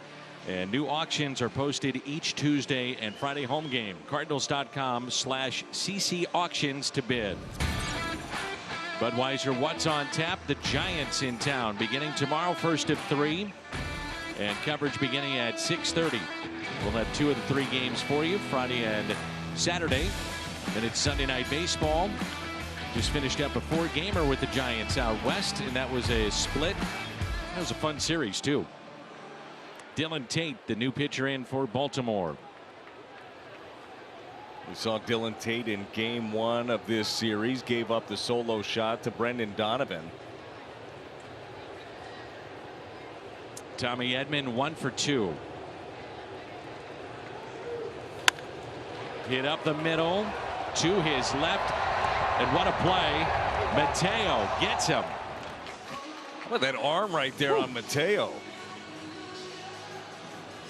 Thought that ball was going to end up hitting the bag and kicked off, or at least hoped it would hit the bag and kick off. But I didn't know Jorge Mateo had as good of an arm as he does. Ranges that way, turns and burns. Well, that's a good play and a pick, too, by Mancini. Baltimore has played fine defense here in Game 3 today. Cardinals have been held to just 2 hits. There's Paul Goldschmidt. So as you mentioned, Brad, Game 1, Tate appeared, went 2/3, couple of hits, gave up that home run, 14 pitches. Goldie is 0 for 2. And nothing into the count. We got to figure out different ways to win ball games in this series. Yesterday they jumped all over the starter Spencer Watkins. Today not able to get anything going on a bullpen day here for the Orioles. Figure out ways to win late. This is a 1-run game. I mean, you string this together pretty quickly. You know, last night you had such a balanced attack. 8 batters, at least 1 hit, 8 players scoring at least 1 run, 6 had at least 1 run batted in. 6 players with at least an extra base hit. Today, a total of 2 hits.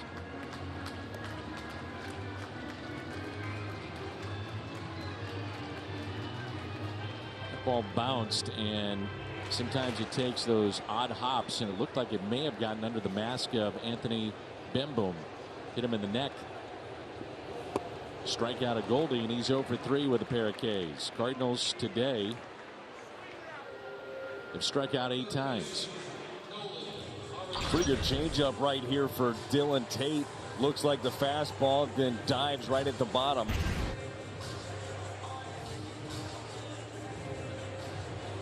Right-handers have had trouble against Tate. Just 5 for 32, a 156 average. He has not allowed a home run to a right-handed batter this year. And ball 1 to Nolan Arenado, robbed by the third baseman Bannon in the first inning and lined out to right field. 0 for 2.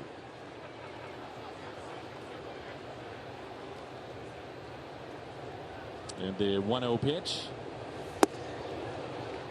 It's a changeup again. It's a good pitch. Sells it well. The key to any good changeup is it's got to look like your fastball coming out of the hand. You sell it with the arm speed. You let the grip take the velocity off of it.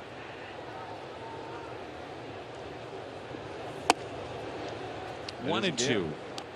So back-to-back changeups, righty-righty. You didn't see that, not even like, I'd say 7, 8, 9 years ago, going back-to-back like that. Oh, it's a good pitch. I don't care if you got a changeup like that, throw it to lefties and righties.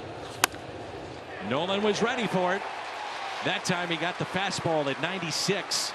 And he's digging for 2 on his way to second base. Sliding in safely, and the Cardinals have a man in scoring position. Trying to sneak it by him. Yeah, Tate probably should have gone back to the well there with another changeup. 2 in a row, good ones. That time tried to sneak the cheese by the rat. Wasn't happening. 96 in. It's a pretty decent pitch. That's in off the plate down, but Nolan's able to drop the head on it. He pulls his hands in and just gets the barrel to the baseball.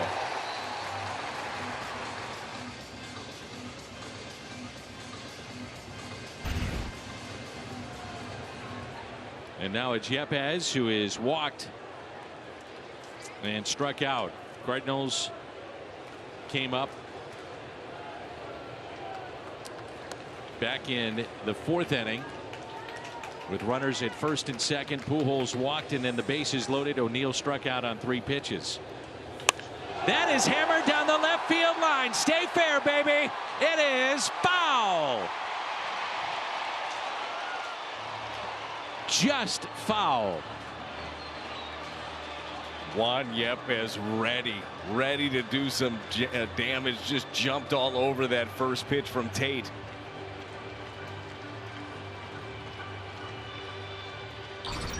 Boy, this is barely foul. Oh, almost got the foul pole. Do it again.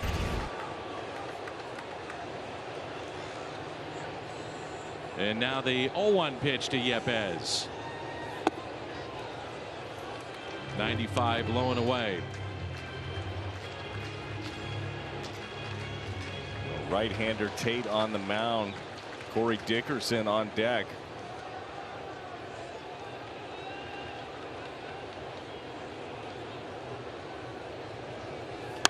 Hit down the right field line and out of play.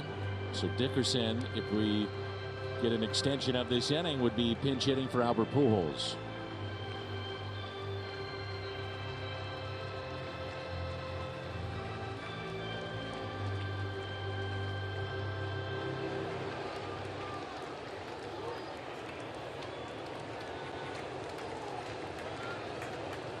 And the 1-2 pitch. Breaks his bat, and it is foul.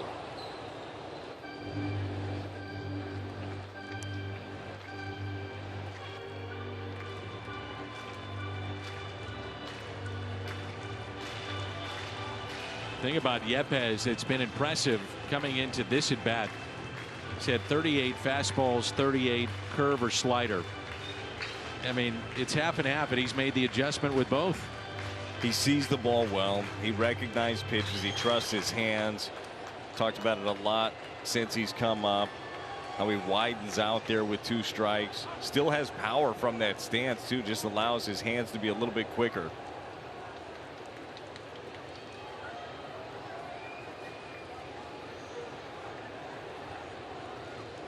Arenado with a double. His 11th this year, 2nd in the National League at second base. Chopped to third. Bannon backs up, settles, and makes the play. Cardinals have left 4 on today. We move to the 7th, and it's 1-0.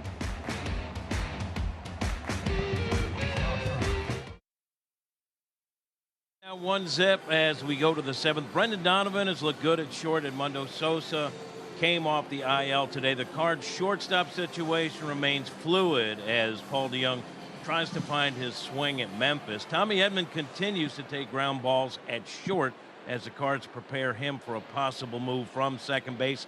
Tommy told me he doesn't need much work. He said, I've played short my whole life, all the way through college and the minors and to 10 to 15 games at the big league level.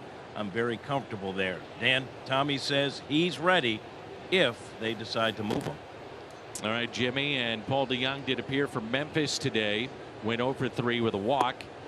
Nolan Gorman, by the way, another home run, is 13th for Memphis today. 1 ball and 1 strike. Jorge Mateo homered on a 1-2 pitch with 2 outs in the 2nd, and that is the only run today. StatCast powered by Google Cloud. Too much of the plate? Yeah, it was just a 1-2 fastball that he's trying to spot up on a corner and just missed. And when you miss with a pitch like that, they're going to make you pay for it. But haven't been too many misses since then here from Steven Matz. Really bared down in this ball game. He needed a bounce back performance so badly after that Giants game. 2 innings, 8 runs. Really like what we've seen out of him today. The 2-2 center field, and the catch made by Dylan Carlson. Worldwide Technology Raceway Night at Busch Stadium is Tuesday, May 31st. Theme ticket, you receive a racing inspired Tommy Edman bobblehead and a free ticket to both the NASCAR Truck Series qualifying and the NASCAR Cup Series practice on Friday, June 3rd. Details at cardinals.com/theme. Every once in a while, my partner, and there's Genesis Cabrera, wants to act like Dizzy Dean. Really, it only comes out, though, during breaks. And he says, you know, I could pitch as well as these guys. And you know, I could be better than some of the guys that are out there. I've heard you do it, Brad. I thought you were talking about Jimmy. No. Dizzy Dean. So as we have the Browns in town today, by the way, Brad has never done that. Brad will tell you he's happily retired. Yeah, I know better. I'm a little scared of fantasy camp outings. So Dizzy Dean was a long time.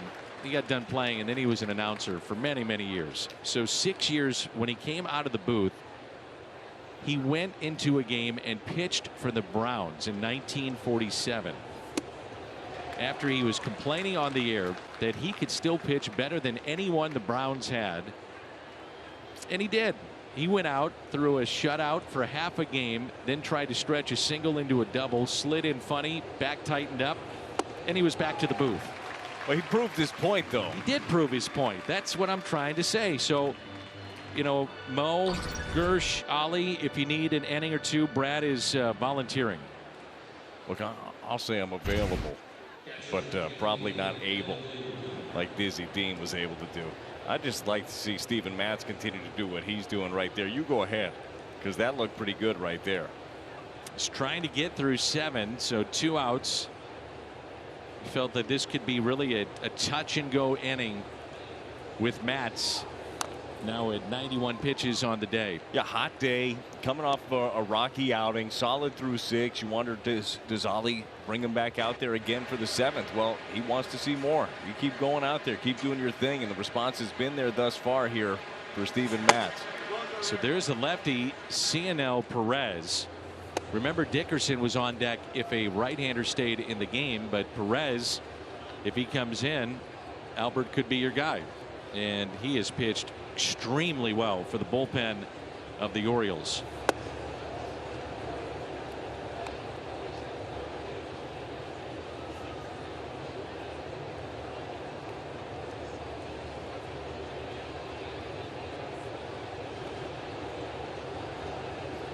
There's a 2-1.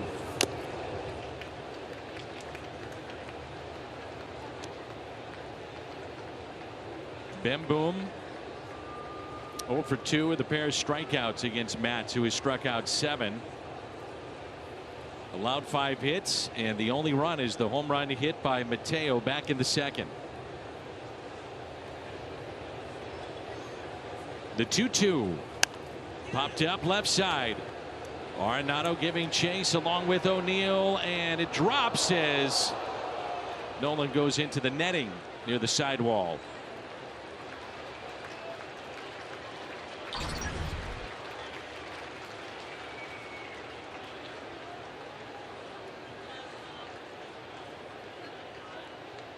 I feel like that's a guy that has worked on that. I was just thinking that he understands that's going to catch him. Yes, how much give it actually has. I'm not sure you're going that way if you don't know exactly how that net's going to respond. The details, again, we talk about all the time. And the 2-2 hit the other way down the left field line and out of play. You know, Tommy Edman had a play like that last year in Cincinnati down the right field line near the tarp, went flying into that netting. One of the top defensive plays of the year.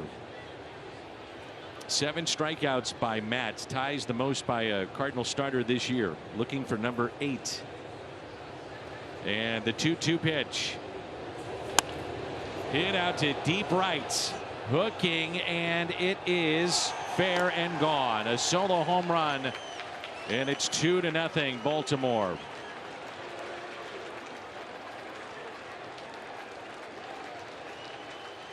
Ben Boom with his first home run and RBI this year.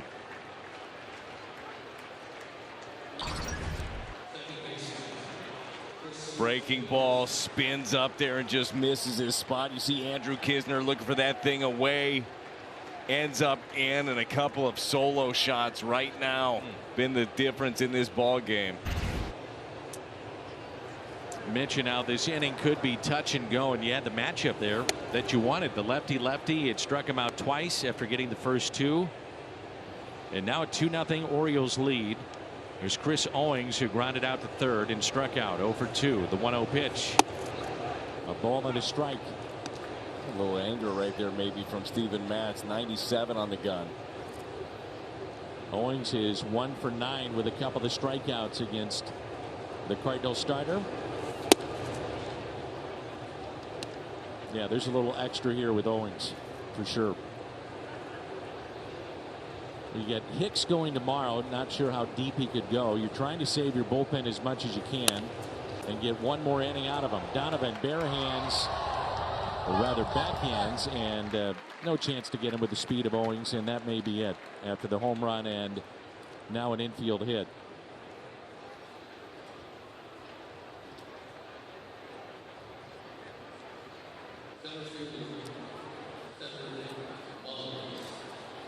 So Mullins is introduced, and now Ollie will make the move.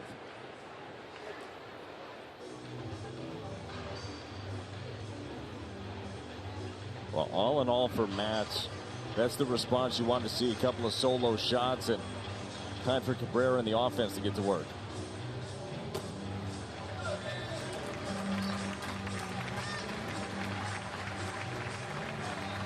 Since he went 7 October 1st of last season against these Orioles, and he is responsible for the runner on first, but 2 runs on 2 solo homers. Yeah, Steven Matz did his job in this ball game. He went out there, he got you deep into the game. To this point, has given up just the 2 runs. Hopefully Cabrera is able to keep Owings right there at first base.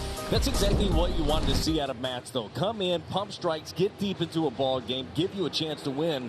Now Cabrera's got to hold him there, and the offense needs to start pulling their weight.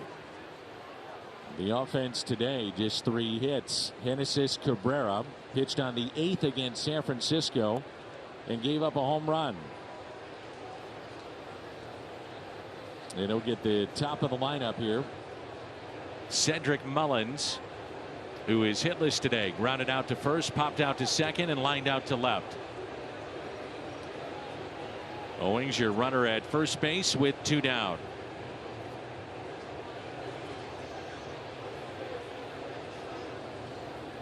And the first pitch taken for a strike. Cardinals will have the DH spot, or rather first base spot, in Albert Pujols, and then Tyler O'Neill, Dylan Carlson. And the 0-1 pitch. Fastball, and it's 0-2.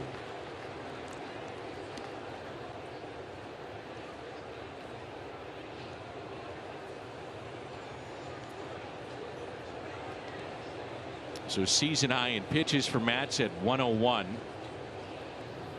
Cabrera's been tough on the lefties. They're 3 for 16 against him this far here in 2022. And the 0-2, instead he's got a picked off low throw to Albert, throw to second, and not in time. It'll be a stolen base for Owings.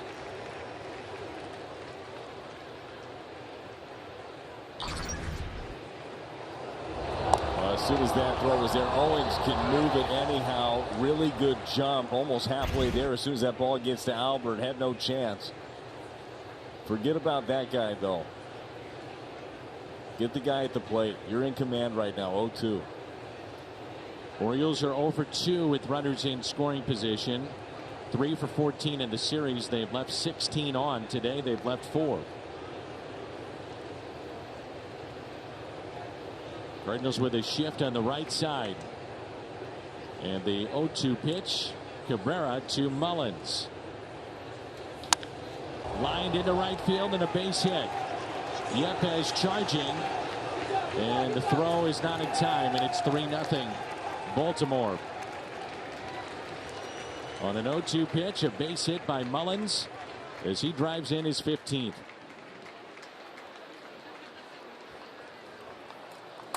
Oh, yeah, CO. CO. Cedric Mullins gets this fastball. It's in. It's on the corner at 96, and he just pulls the hands in. 0-2. You want to be a little bit more careful there. I like the fastball idea against Mullins, but I like it up, in and up. And now Austin Hayes. So that run is charged to Matz.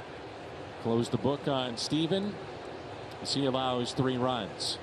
2 outs, runner at first.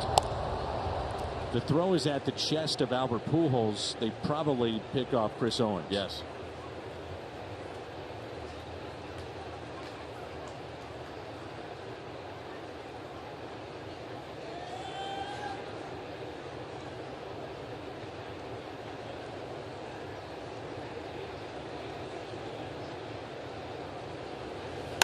And a fly ball down the right field line, out of play.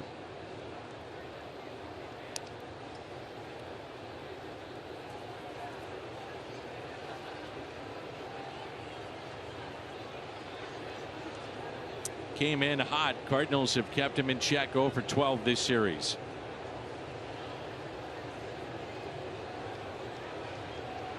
He struck out, fly to left, and grounded out to short.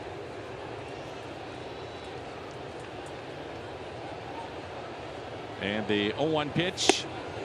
1 ball and 1 strike.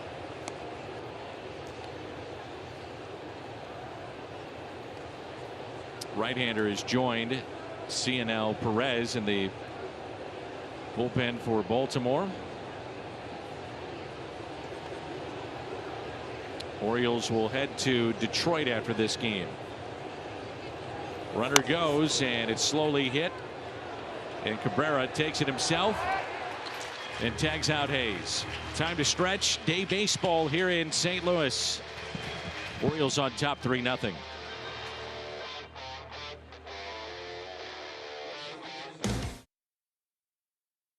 To be reproduced or retransmitted in any form, and the accounts and descriptions of this game may not be disseminated without the express written consent of the Cardinals.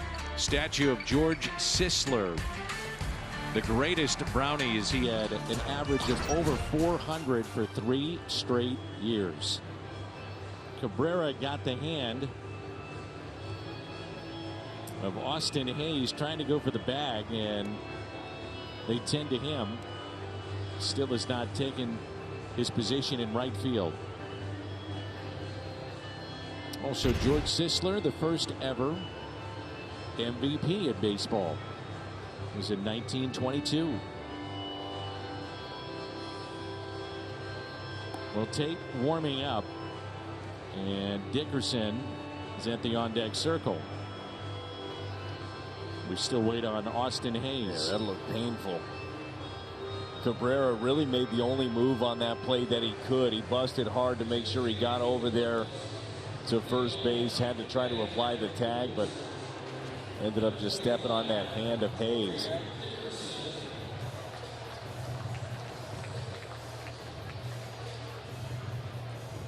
So Dickerson is announced, and now Brandon Hyde has to counter that move.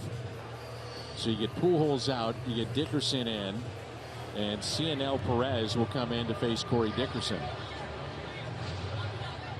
The chess match in a baseball game. 3-0 in the bottom of the 7th.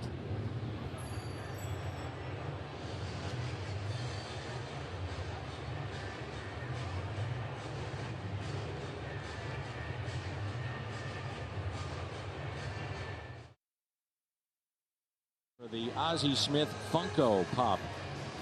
Thanks to Coca-Cola and Schnucks. Cardinals.com/promotions. Cionel Perez to get Corey Dickerson, and Hayes has stayed in the ballgame after being stepped on by Cabrera. They tended to that situation in his hand and fingers. Well, it's good to see him still be able to be in there. Look nasty. You know how bad that hurts.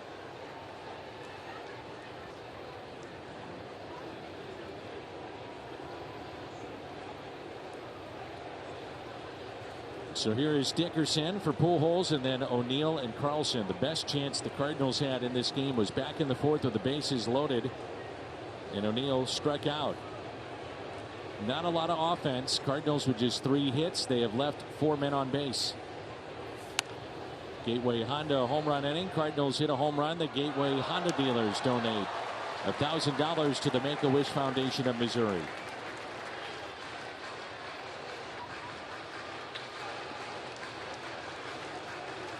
Dickerson is 0 for 3 as a pinch hitter with a walk and a strikeout.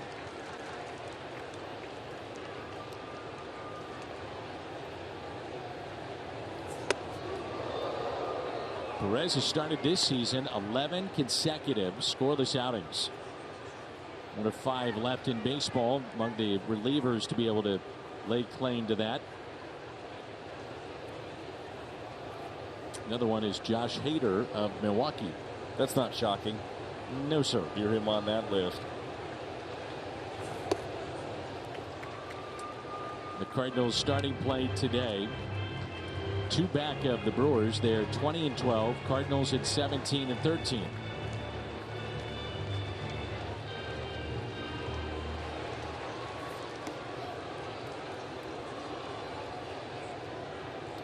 Lefties 5 for 15 this year. A couple of walks against Perez. And the 2-1 pitch. Now 2-2. Well, the magic number for the Cardinals is getting to 6 runs. If they could score 6, they've done so 11 times. They're 10-1. If they get 3 or more, they're 500. And if they're below 2 runs, they're 3-8. Yeah, tough to win like that. Yep. Let's see if Dickerson here can hang in. Perez has shown him a couple of hard fastballs in. He likes to throw that sweeping slider off of that. 2-2 down the left field line, slicing foul and out of play.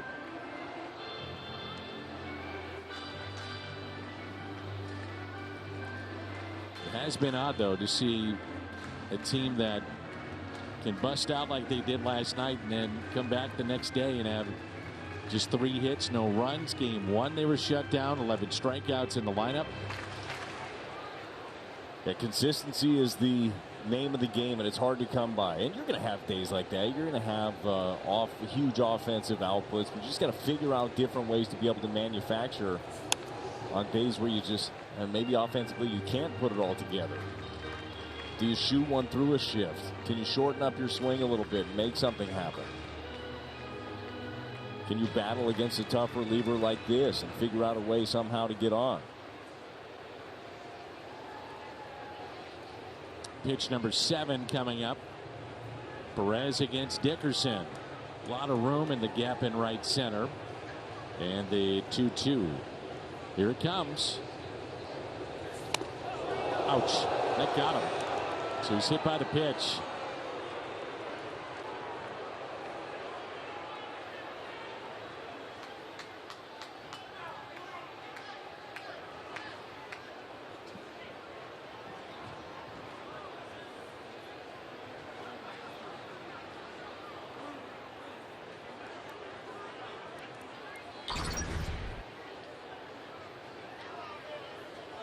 He's got the elbow pad, but yeah, it hit the pad, but still that hurts. Still catches you right there in that spot, right above the elbow. I'm guessing at this point he's not feeling that arm very well, just pain and some numbness. On the bench today, you had Dickerson. You've also got Yachty as your backup catcher, Bader and Sosa. They tend to Corey Dickerson. It was 97 off the elbow.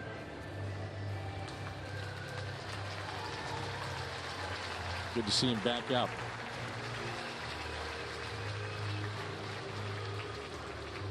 That's the first batter that Perez has hit in his career in 60 innings at the major league level. That's actually shocking with as much as he throws in, and we've seen him arm side up a few times.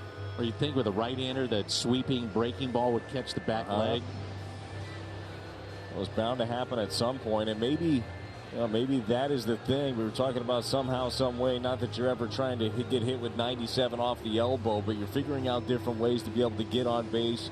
Perez, as you mentioned, has not given up a run yet this inning in 11 appearances, 9 1/3. Maybe this gets us started against him.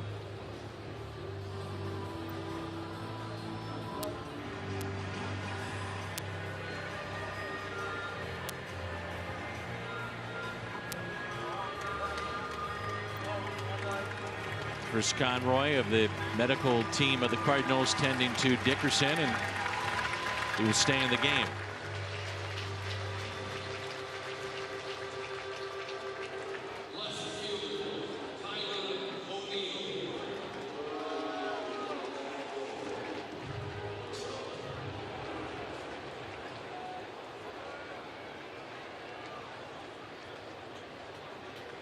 Tyler O'Neill 0 for 2 with a pair of strikeouts. Right-handers 5 for 18, a .278 average against Perez. And they have really attacked O'Neill, gone right at him. Fastballs, strike one. That first pitch, a ball. He's just been a tick slow against the fastball. 389 though coming into action today against lefties. And that's where you thought the damage would be done back in the fourth. Lefty on the mound. Pujols drew the walk after a 10-pitch at bat. O'Neill in this series 0 for his last 6, 4 strikeouts. Yeah, Keegan Aiken didn't mess around at all with O'Neill, went right after him.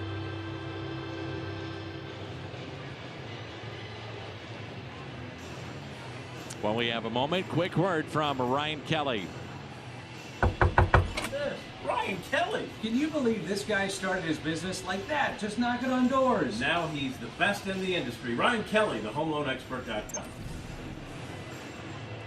I think you'd be happy to know that we had a nice cash out refi with Ryan Kelly, and Jim and I are putting in a pool. I had no idea. Yeah. 2 balls and no strikes on Tyler O'Neill.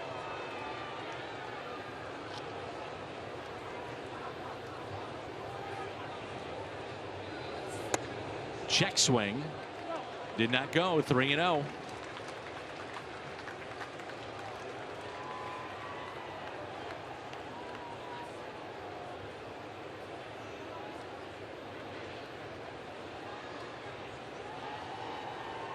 And the 3-0 pitch. 3-1.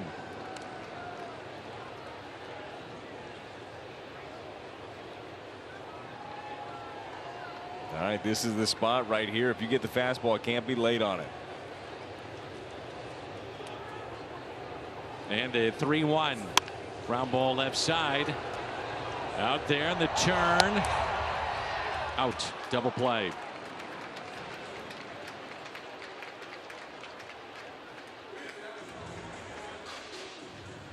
Second double play the Cardinals have hit into today. They got the fastball but couldn't square it up. Good turn. You know you got to be quick to get Tyler O'Neill.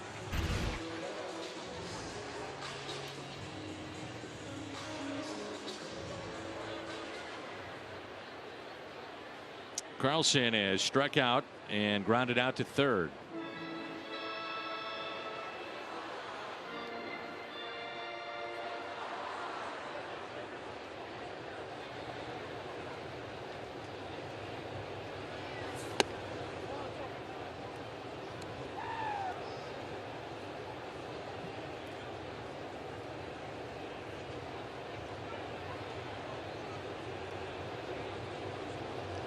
Fifth time that O'Neill is grounded into a double play this year.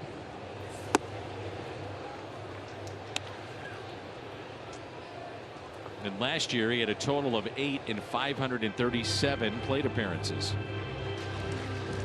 It's a surprising number. Yep. Already this year. Now a lot of it is, you know, that guy can hit the ball hard, so maybe he gets on some people quickly, and he moves it well. But you just tell in this game, and that's a swing right there. I know it's 98. That's a really good fastball there by CNL Perez, but Carlson just way behind it. Seen that a lot here. Yesterday was kind of the outlier. Cardinals just been behind on fastballs. 39th double play for Baltimore that they have turned. That's most in the American League, second in baseball. The 1-2. In the air out to deep left field off the bat of Dylan Carlson. And the Cardinals get on the board. Dylan with his second home run. Cut to lead to 3-1.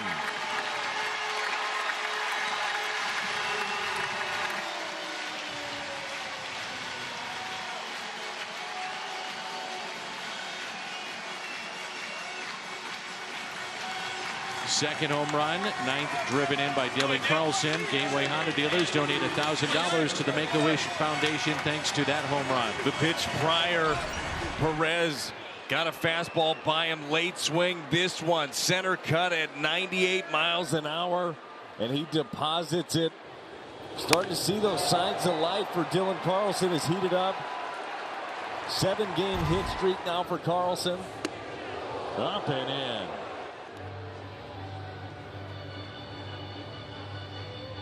Kisner spins away from it.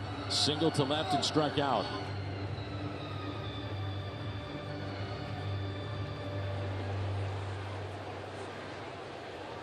You knew at some point somebody was going to dent that ERA of Perez.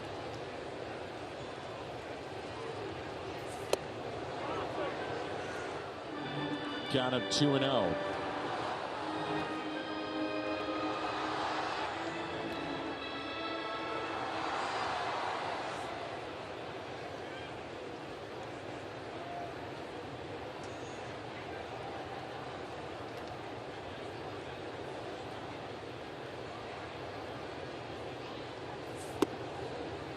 Two balls, one strike.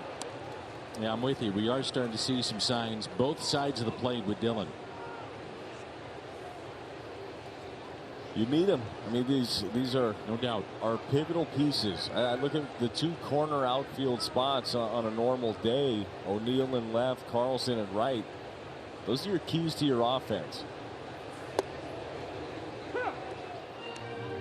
You already know what to expect out of Arenado and Goldie. Tommy Edman, really solid at the top of the order. You need those guys. Love seeing that from Dillon.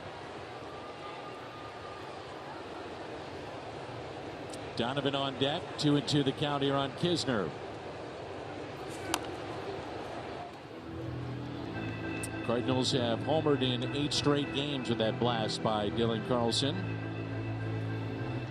And 5 of his last 9 hits have gone for extra bases.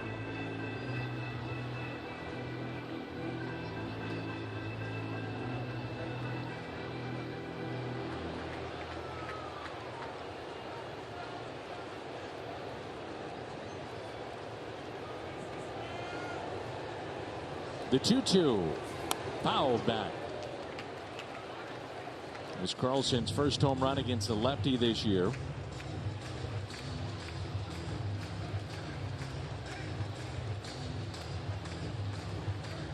Cardinals are making Cionel Perez work in this one. 22 pitches so far in this inning. Hopefully a bunch more.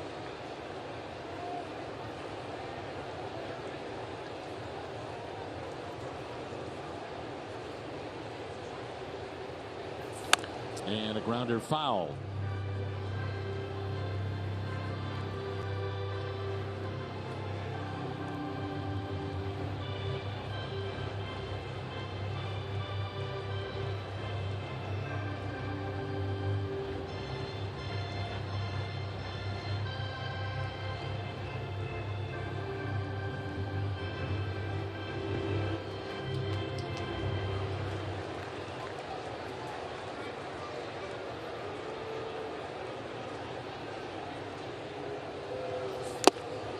Swung on and missed, and 7 innings in the books. The home run hit by Dylan Carlson, his second of the year. Cardinals get on the board. And Dylan makes it a 3-1 lead. Made better. And by Budweiser. This Bud's for you. Beautiful day here at Busch Stadium. Warm afternoon. And a busy day here on Valley Sports Midwest. Cardinals baseball right now, and then Blues hockey game 6. The Wild and the Blues get a chance to advance in the playoffs for St. Louis. We'll have that for you later tonight. Chevy call to the pen, Nick Whitgren. It's been a busy season for Nick Whitgren, making his 15th appearance of the season. He's leading the Cardinals there. He's been the guy just in there to put out some fires, and at this point, keep it right where it is. Trey Mancini, 2 hits. Orioles with 8 today. 2 solo home runs. And an RBI single by Cedric Mullins. Yepez at first. Dickerson stayed in the game in right. And the 1-0. A ball and a strike. You know, Nick Whitgren, Ollie Marmol would love to see just a quick inning right here. Get right back to swinging. You finally got some signs of life offensively with a home run by Dylan Carlson. Got on the board. Could go for a dramatic late win. Cardinals have not played. And here we are in game number 31 today. They have not been in extra innings yet this season. Just one of the oddities of this start. Yeah, and maybe for Cardinal fans, obviously you have not seen it this year. They still have the rule in place. Extra inning starts with the runner on second base. How long do you think that sticks around, Dan? Yeah, boy, I don't know. I was just thinking that too. There's a fly ball into right. Dickerson with the catch. Maybe next year eliminated. And I do think, and I was talking to some folks that around Major League Baseball today in the front office of Major League Baseball, and it's not a matter of when, it's or if, it's when the new rules will be implemented, and that includes more than likely an electronic strike zone. But the pitch clock is taken off 20 to 25 minutes of games in the minor leagues. Bigger bags seem to be certain to be on its way. Some type of limiting of the shift. That is coming. And that's a fly ball into shallow right center. Sliding catch, Dylan Carlson. Good concentration with Tommy Edman going out on that. You got three guys converging on this baseball. Really oddly hit there. Anthony Santander gets tied up on this one. You see Dylan, though, calling it. Communication is key on this play. Nice work. So maybe the point is, Brad, that if you have those rules coming in, you go back to having that runner start at second. It seems like people are really split on this one, though. Yeah, well, I just wonder, and I don't like the runner on second. I don't like just magically putting somebody there and saying this is how it is. I understand why you do it. You're trying to save different pitching staffs. You don't want to end up ruining a team for a week because you have to cover 19 innings. But those games are few and far between, and they're kind of fun. They are fun. I'm with you. We had that long game in Arizona. What was it, 19 innings? 19 innings, yep. That was fun. And 3 different canceled flights for you. That was not fun. We had an off day the next day. I was going to take a red eye home and see the family. I thought, man, this could be great. It was late in the season. Fly all night. I was going to go through Dallas, get to St. Louis about 6, see the kids. It didn't happen. I think that you and I just ended up on the same flight that I already had booked for about 6 in the morning. That's what we did. Without sleep. It was fun. But those are the ones you remember. You remember a 19-inning affair like that. As a fan, you probably remember you stayed up for that whole thing and you went to work and you hated yourself for it, but you remember it. And that was also very similar to a game on a Saturday, I believe, here against the Mets that went like 18 or 19, one of those games. I remember we did not have the game, and I was thinking to myself, not a bad day off if they're going to be down there for 5 hours. You don't get too many off days during the season, but if you can get one of those, that might be the one. Right. Here's a 1-2 pitch to Tyler Nevin.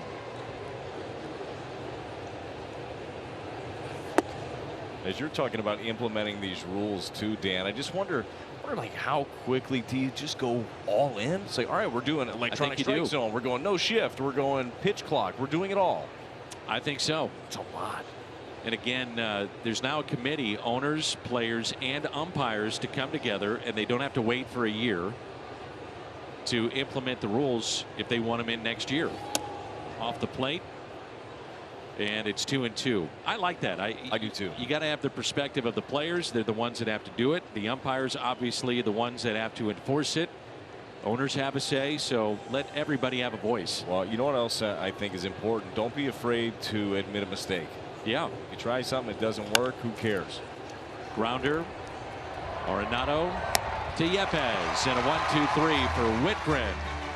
It's Donovan, Edman, Goldie coming up. 3-1 Baltimore.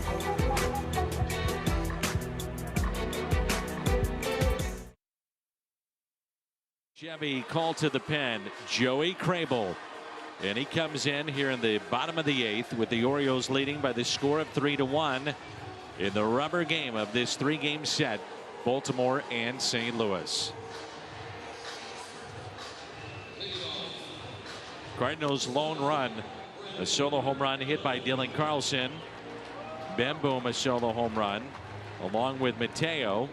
And an RBI single with Mullins at the plate in the 7th on an 0-2 pitch and 2 down. And now Donovan grounded into a double play and also struck out looking.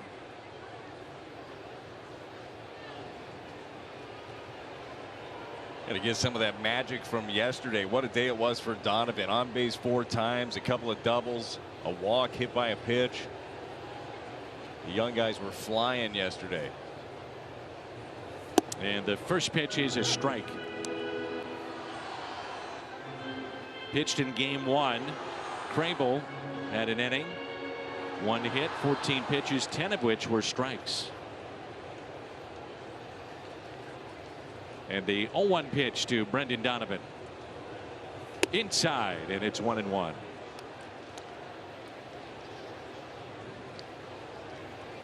Getting late.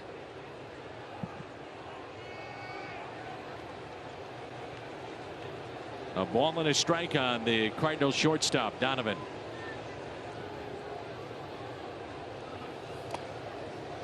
Showing bunt, pulled back, takes a ball. Even the threat of that will open up hitting lanes. Yes, it will. That ends up pulling the third baseman Bannon in a little bit potentially.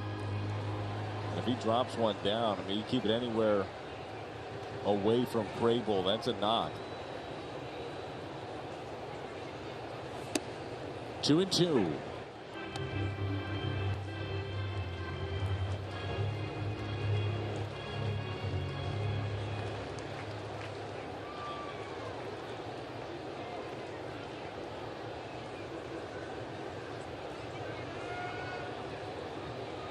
And the next to Donovan.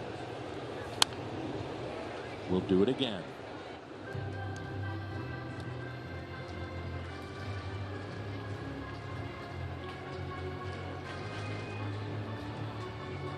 This feels like your inning right here. I mean, you got Donovan, you turn the lineup right over to Edman, Goldie, Arenado.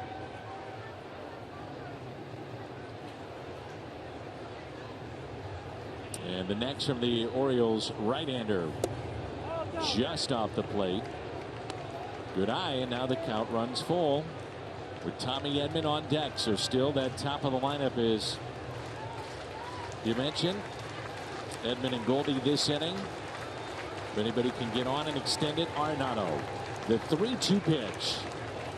And Donovan slices one down the left field line and out of play.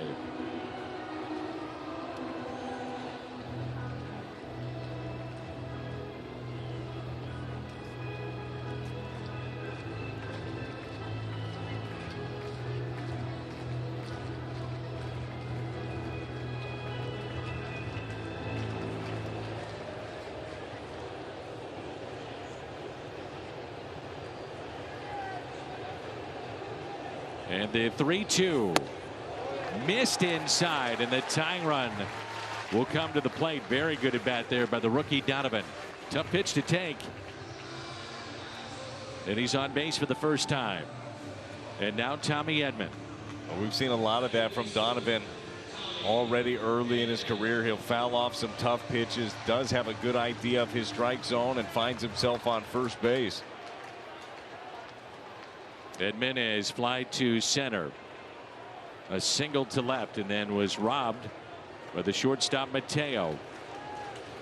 Edman, your runner at first, or rather Donovan at first. Edman takes a ball low. Paul Goldschmidt on deck.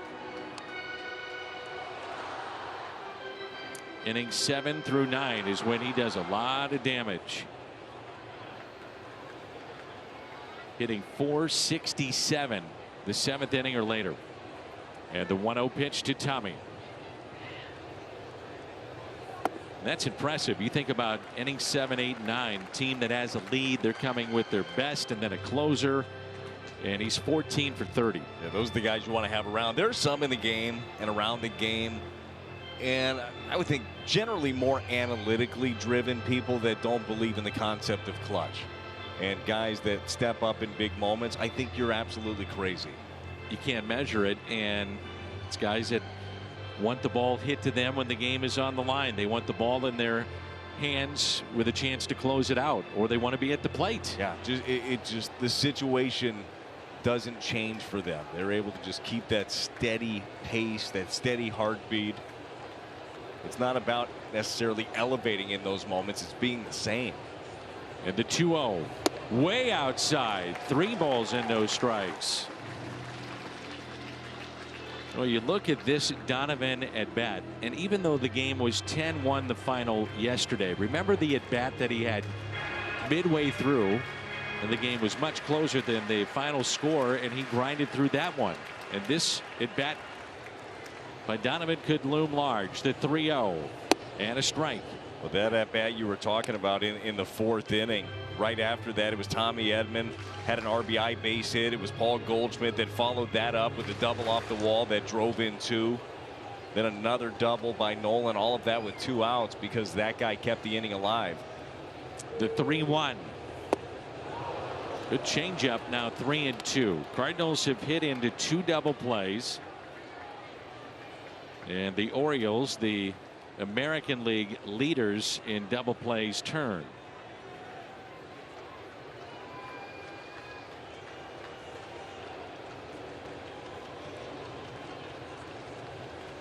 And the 3-2 hit up the middle off the mound. And can they get one? They do. With Donovan a head first slide into second. And Owings getting it to Mateo for the force.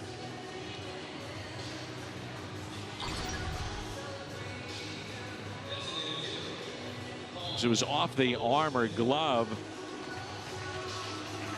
of the pitcher, and the Cardinals will not challenge.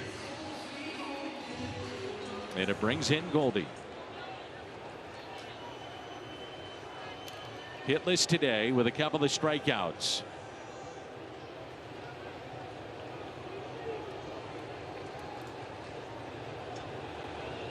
Joey Kreibel to face Paul Goldschmidt. Ball 1. Nolan Arenado is at the on deck circle. Goldie representing the tying run.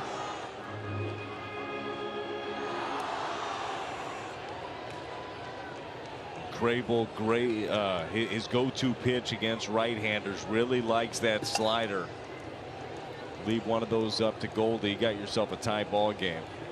Tommy running, base hit into right. Edman had to avoid that line shot into right field. And the runners now at the corners for St. Louis. That's just good aggressive baseball right there. Tommy's on the move. Goldie gets a slider away. And it's a good pitch by Kreibel. This slider is down, it's away, maybe even off the plate. But Paul Goldschmidt sticks right with it. Just barely able to escape his Tommy Edman. Got something cooking. Watch out. And that's now 19 consecutive games reaching base for Paul Goldschmidt. And things have gotten interesting here late with runners at first and third and only 1 out. And Nolan Arenado coming up. Well, as we talked about yesterday, those games are fun. I mean, you sprinkle 11 hits, you score 10 runs. It's double, double, double. Hit a home run. Those games are a lot of fun. But these are the ones that you got to figure out a way to win. Your starting pitcher gave you an opportunity in this game. Steven Matz goes out there, gives you six and some change. Only gives up the couple of home runs. Did leave a guy on. He comes around to score. But he gave you an opportunity in this game. Offensively, you couldn't get anything going. Now how do you fight back? Felix Bautista, the hard-throwing right-hander. We saw him earlier in the series getting loose. They stay, though, with Kreibel to face Nolan Arenado. Runners at first and third. So the tying runs are aboard. And the potential go-ahead run at the plate.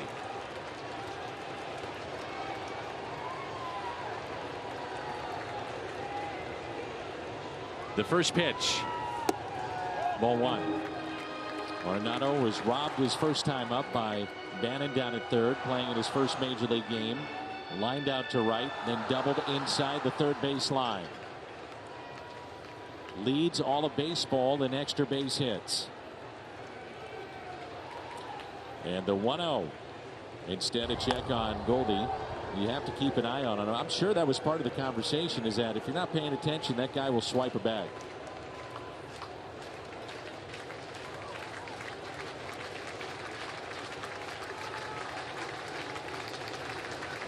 This crowd comes alive a bit.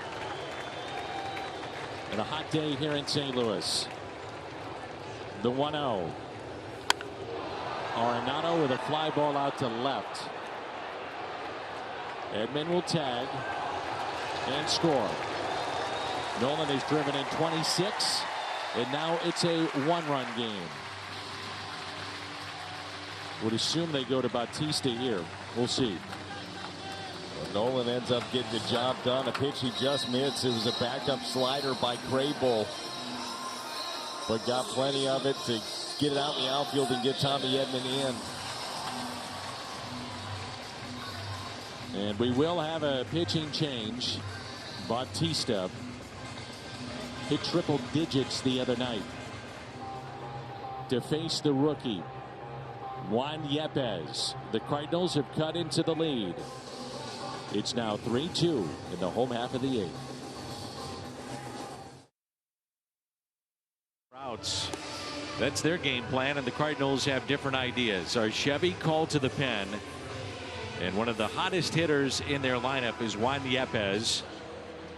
He is hitless in this ball game with a strikeout and a ground out, but also is walked, and he'll represent the go-ahead run. The tying run will be at first base. Power on power right here. Juan Yepez showed it off last night. He got himself a hanging breaking ball early against Watkins. I don't think there's going to be too many hanging breaking balls from Bautista, who tickles 100 miles an hour when he's out there. Be ready for that fastball. He's not allowed a run in his last 4 1/3. Has not allowed a home run to a right-handed batter this year. They're just 5 for 26, a 192 average. Look at Juan Yepez approach the plate. I think he's a little fired up. This dude is confident. Yeah. He belongs here.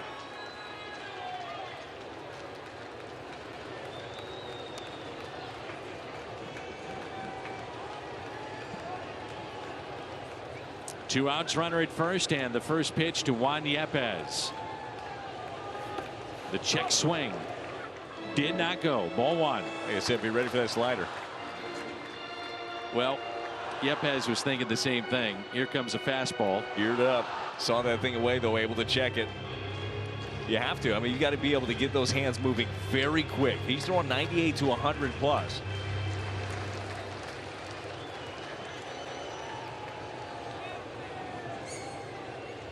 And the 1-0. Oh, 101 was ripping away. Wow. That's what it's going to be. That's what this matchup is. Power on power. Especially early on before he gets to 2 strikes. That's where we see Juan Yepez spread out a little bit. Just get bat to ball. And the 1-1 pitch by Bautista. Goldie is running. Pitches a ball. Throw down to second. It gets away in the shallow center.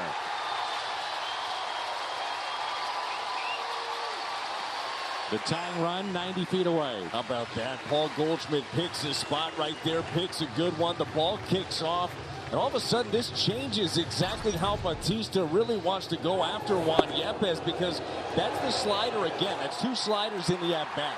If he wants to throw him another one, he's got to be a little concerned that he spikes it. And all of a sudden, you got Goldie scoring on a wild pitch. It's 19 consecutive steals for Goldie, the active leader, without being caught. And an error on the catcher. Time called. 2 balls, 1 strike on Yepez.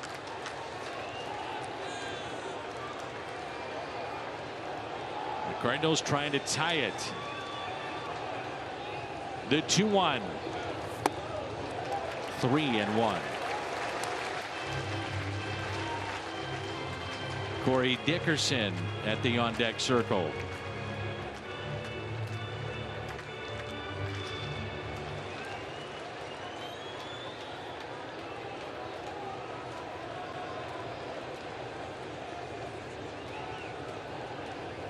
Yepez a drive out to right, and that'll be caught. The Cardinals pick up a run, and it's 3-2 as we head to the 9th.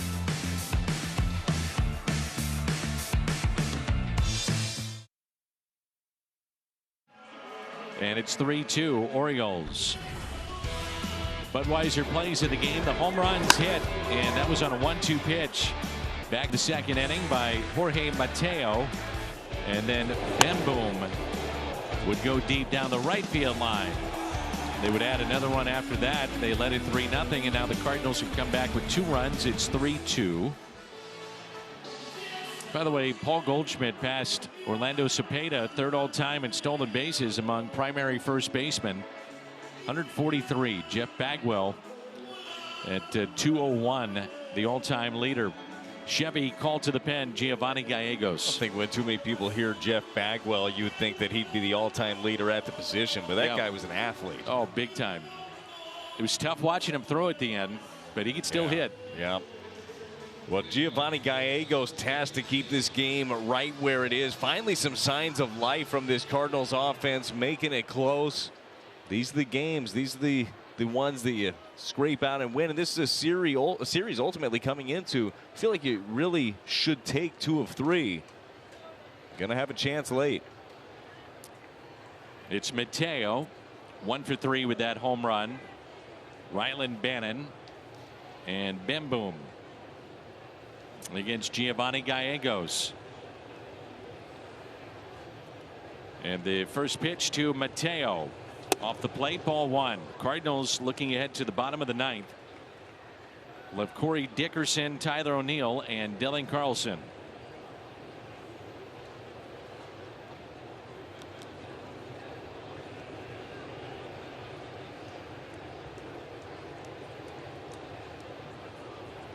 And the 1-0 pitch. Giovanni had the blown save against the Mets, and since then his last 3 outings, 3 innings, 2 hits, a walk, 3 strikeouts.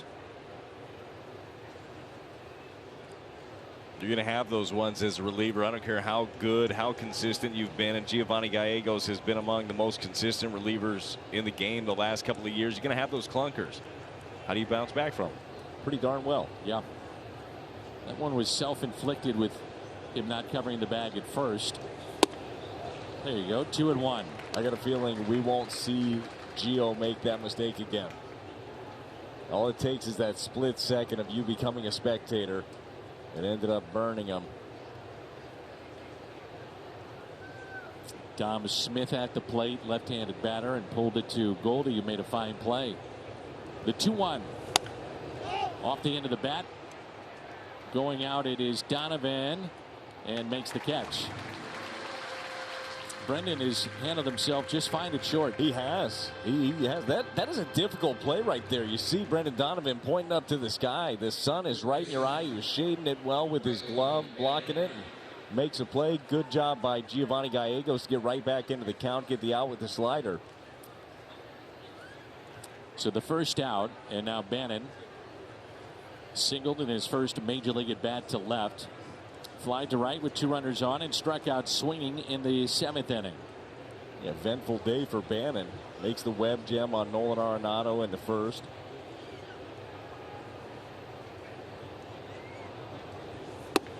And that's strike 1. Right-handers, just 4 hits, no extra base hits against Gallegos. It's been very tough against the righties. 4 for 22.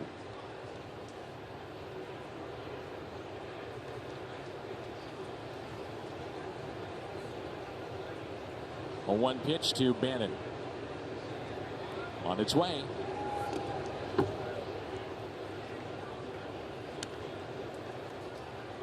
The Giants in town tomorrow. That'll be a 7:15 first pitch. Jordan Hicks scheduled to start.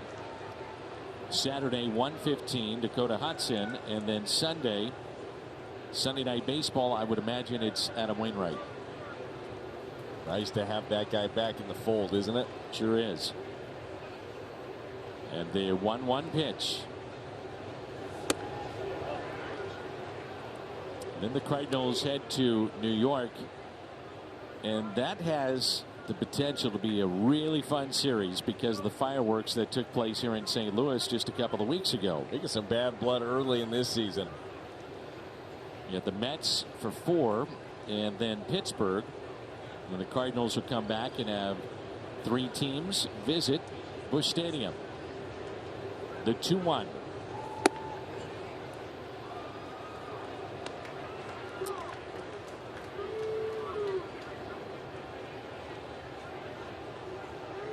Giovanni's been trying to go back to his fastball a little bit more often. He's really getting slider happy for a while there. He needs to. The slider is good, and it's good on its own, but it's better when it plays off of his fastball. You can get up there, and if you're sitting on slider, you still are able to get to his. Got to establish that fastball. And the 3-1 pitch. In the air. Left field. O'Neill under it. Well, we have a moment. 2 outs here in the top of the ninth. Quick word from St. Louis Children's. St. Louis Children's Hospital, the only place where Washington University physicians have gathered from across the globe, discovering and developing life-changing treatments for kids. So the lefty's a lot better against Gallegos. 6 for 16, couple of doubles, 375 average. Bim Boom, the home run that he hit back in the 7th, made it 2-0. Then Mullins with a 2-out single, RBI single to make it 3-0. 2 outs and nobody on. Center field, Carlson. Gallegos a 1-2-3. The bottom of the ninth coming up. Dickerson, O'Neill, Carlson, and the Cards down by a run. Protocols and back in the dugout for St. Louis. 3-2 our score as we move to the home half of the ninth. Bautista was able to get the final out in the bottom of the 8th, and he'll deal with Dickerson, O'Neill, and Carlson.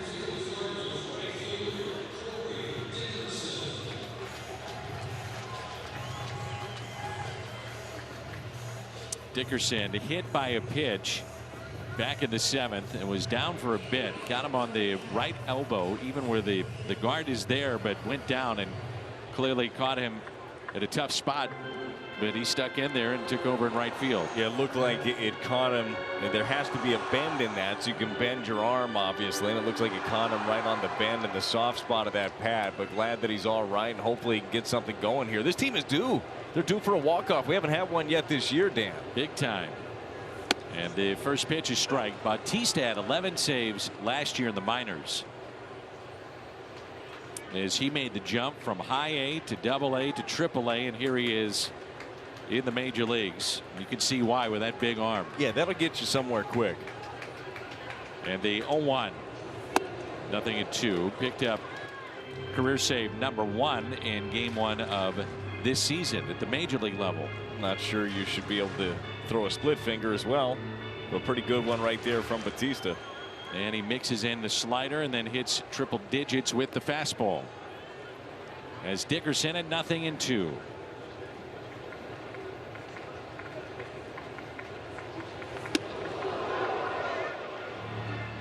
.102. Well, I'd say after that one, Corey Dickerson is incredibly uncomfortable. I'd say so too. I mean, I would be. Took one off the elbow, then 102 just barely gets away from. If I'm Bautista, I'm thinking that split finger again. And the 1-2 pitch, Bautista to Dickerson. Went with the 90-mile-an-hour split finger. If there's a time to do it, it's after 102 that almost clipped somebody.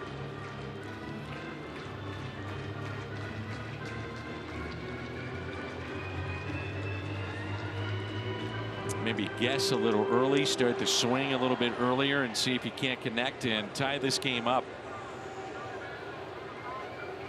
The 2-2 on its way. Hit left side. Glove by Mateo. Well, he's looked good at short. Makes a nice play there. And the first out here in the home half of the ninth. Here's Tyler O'Neill. Tough day for Tyler. A pair of strikeouts. One of those coming with the bases loaded and grounded into a 5-4-3 double play. So hitless today, but could change that with one swing.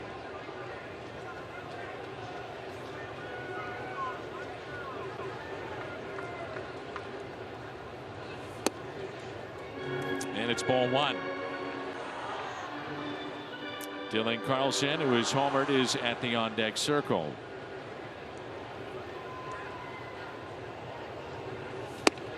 Fastball in there for a strike. It's just 101 on the corner. If you're O'Neill, you say, well, it sounded like a strike. The 1-1 pitch. Off the plate, 2-1. You can hear that coming through. The first time I ever saw 100 miles an hour, it was in Double-A, and we're facing the Braves. And they had a guy, Marte, throwing 100. I swear it looked like an aspirin. And you just heard it, and then you heard a pop. Especially when it's down. It's tough to see. 2-2. Pick up.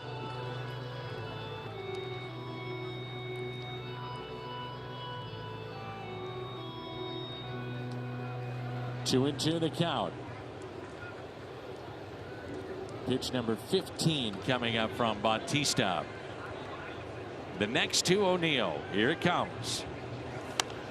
Fights it off in on his hands. Fouled back.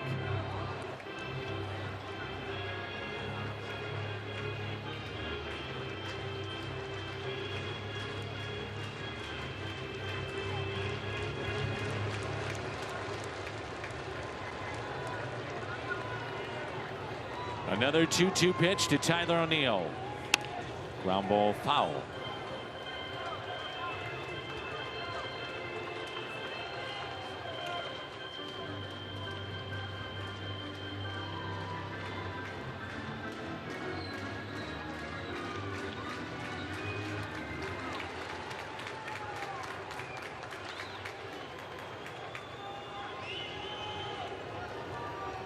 And the 2-2 pitch again.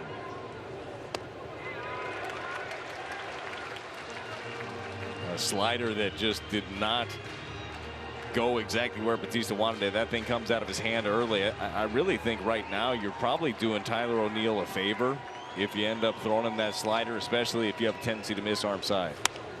Little flare out to right. This ball will drop. It's fair. O'Neill will stop at first base. Fought it off just enough. And now the tying run is at first base for the Cardinals, down by a run. Dylan Carlson earlier in the game got St. Louis going offensively with this solo home run, his second of the year.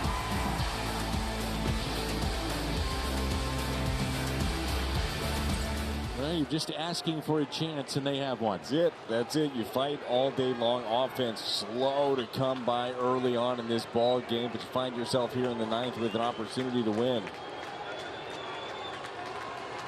Carlson does not have a walk-off hit in his career. Why not change that here? The first pitch to him. Taken low. Extended his hitting streak to 7 games. He's 9 for his last 24. He's picked it up. 3 doubles, a pair of home runs.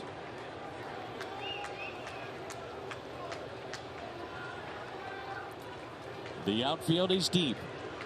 And the 1-0 pitch. Instead of check on O'Neill.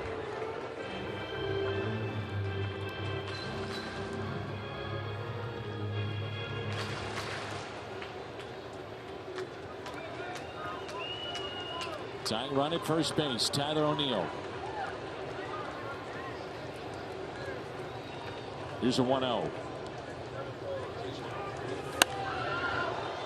Just in case, Ryan Helsley now throwing in the St. Louis bullpen. 1 ball and 1 strike.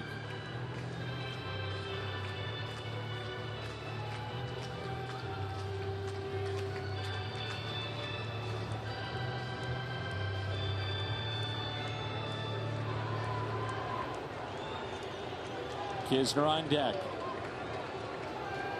One swing could win it. And a check on O'Neill.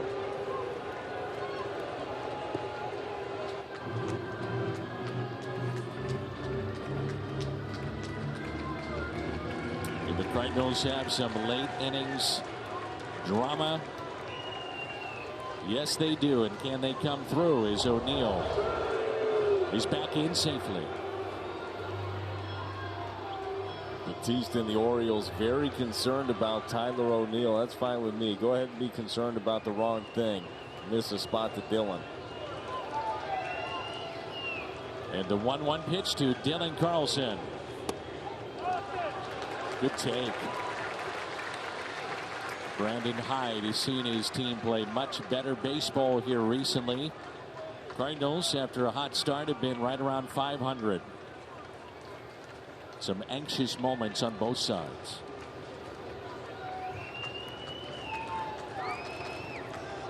The 2-1. 2-2.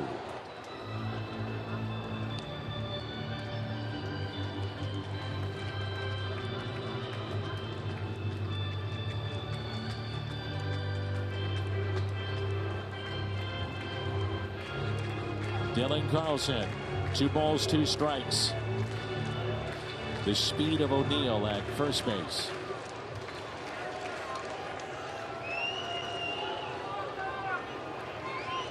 The next. Good cut. Well, Batista is a big man, but yet he is 1-3 to the plate. That's pretty good. Gets it moving. Yep.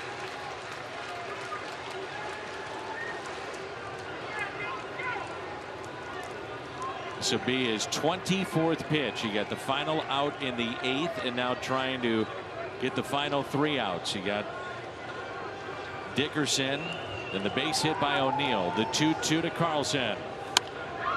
In the air, shallow center, and it is caught, and it'll be a double play, and the game is over. With his back to the infield, Mateo the catch. They double up Tyler O'Neill, and this ball game is over.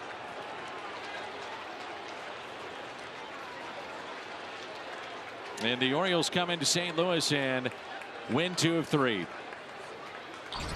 Well, certainly a disappointing series here for the Cardinals. Carlson serves it into center, and just not a good read by Tyler O'Neill there. It's tough. You're going to end up in no man's land one way or the other, but Mateo makes the play. Orioles win the series. Matt solid in this one. Not good enough as the offense only shows up in game 2 of the series. And it's off to the post-game show. Orioles hold on 3-2. And don't go anywhere. Cardinals coverage continues.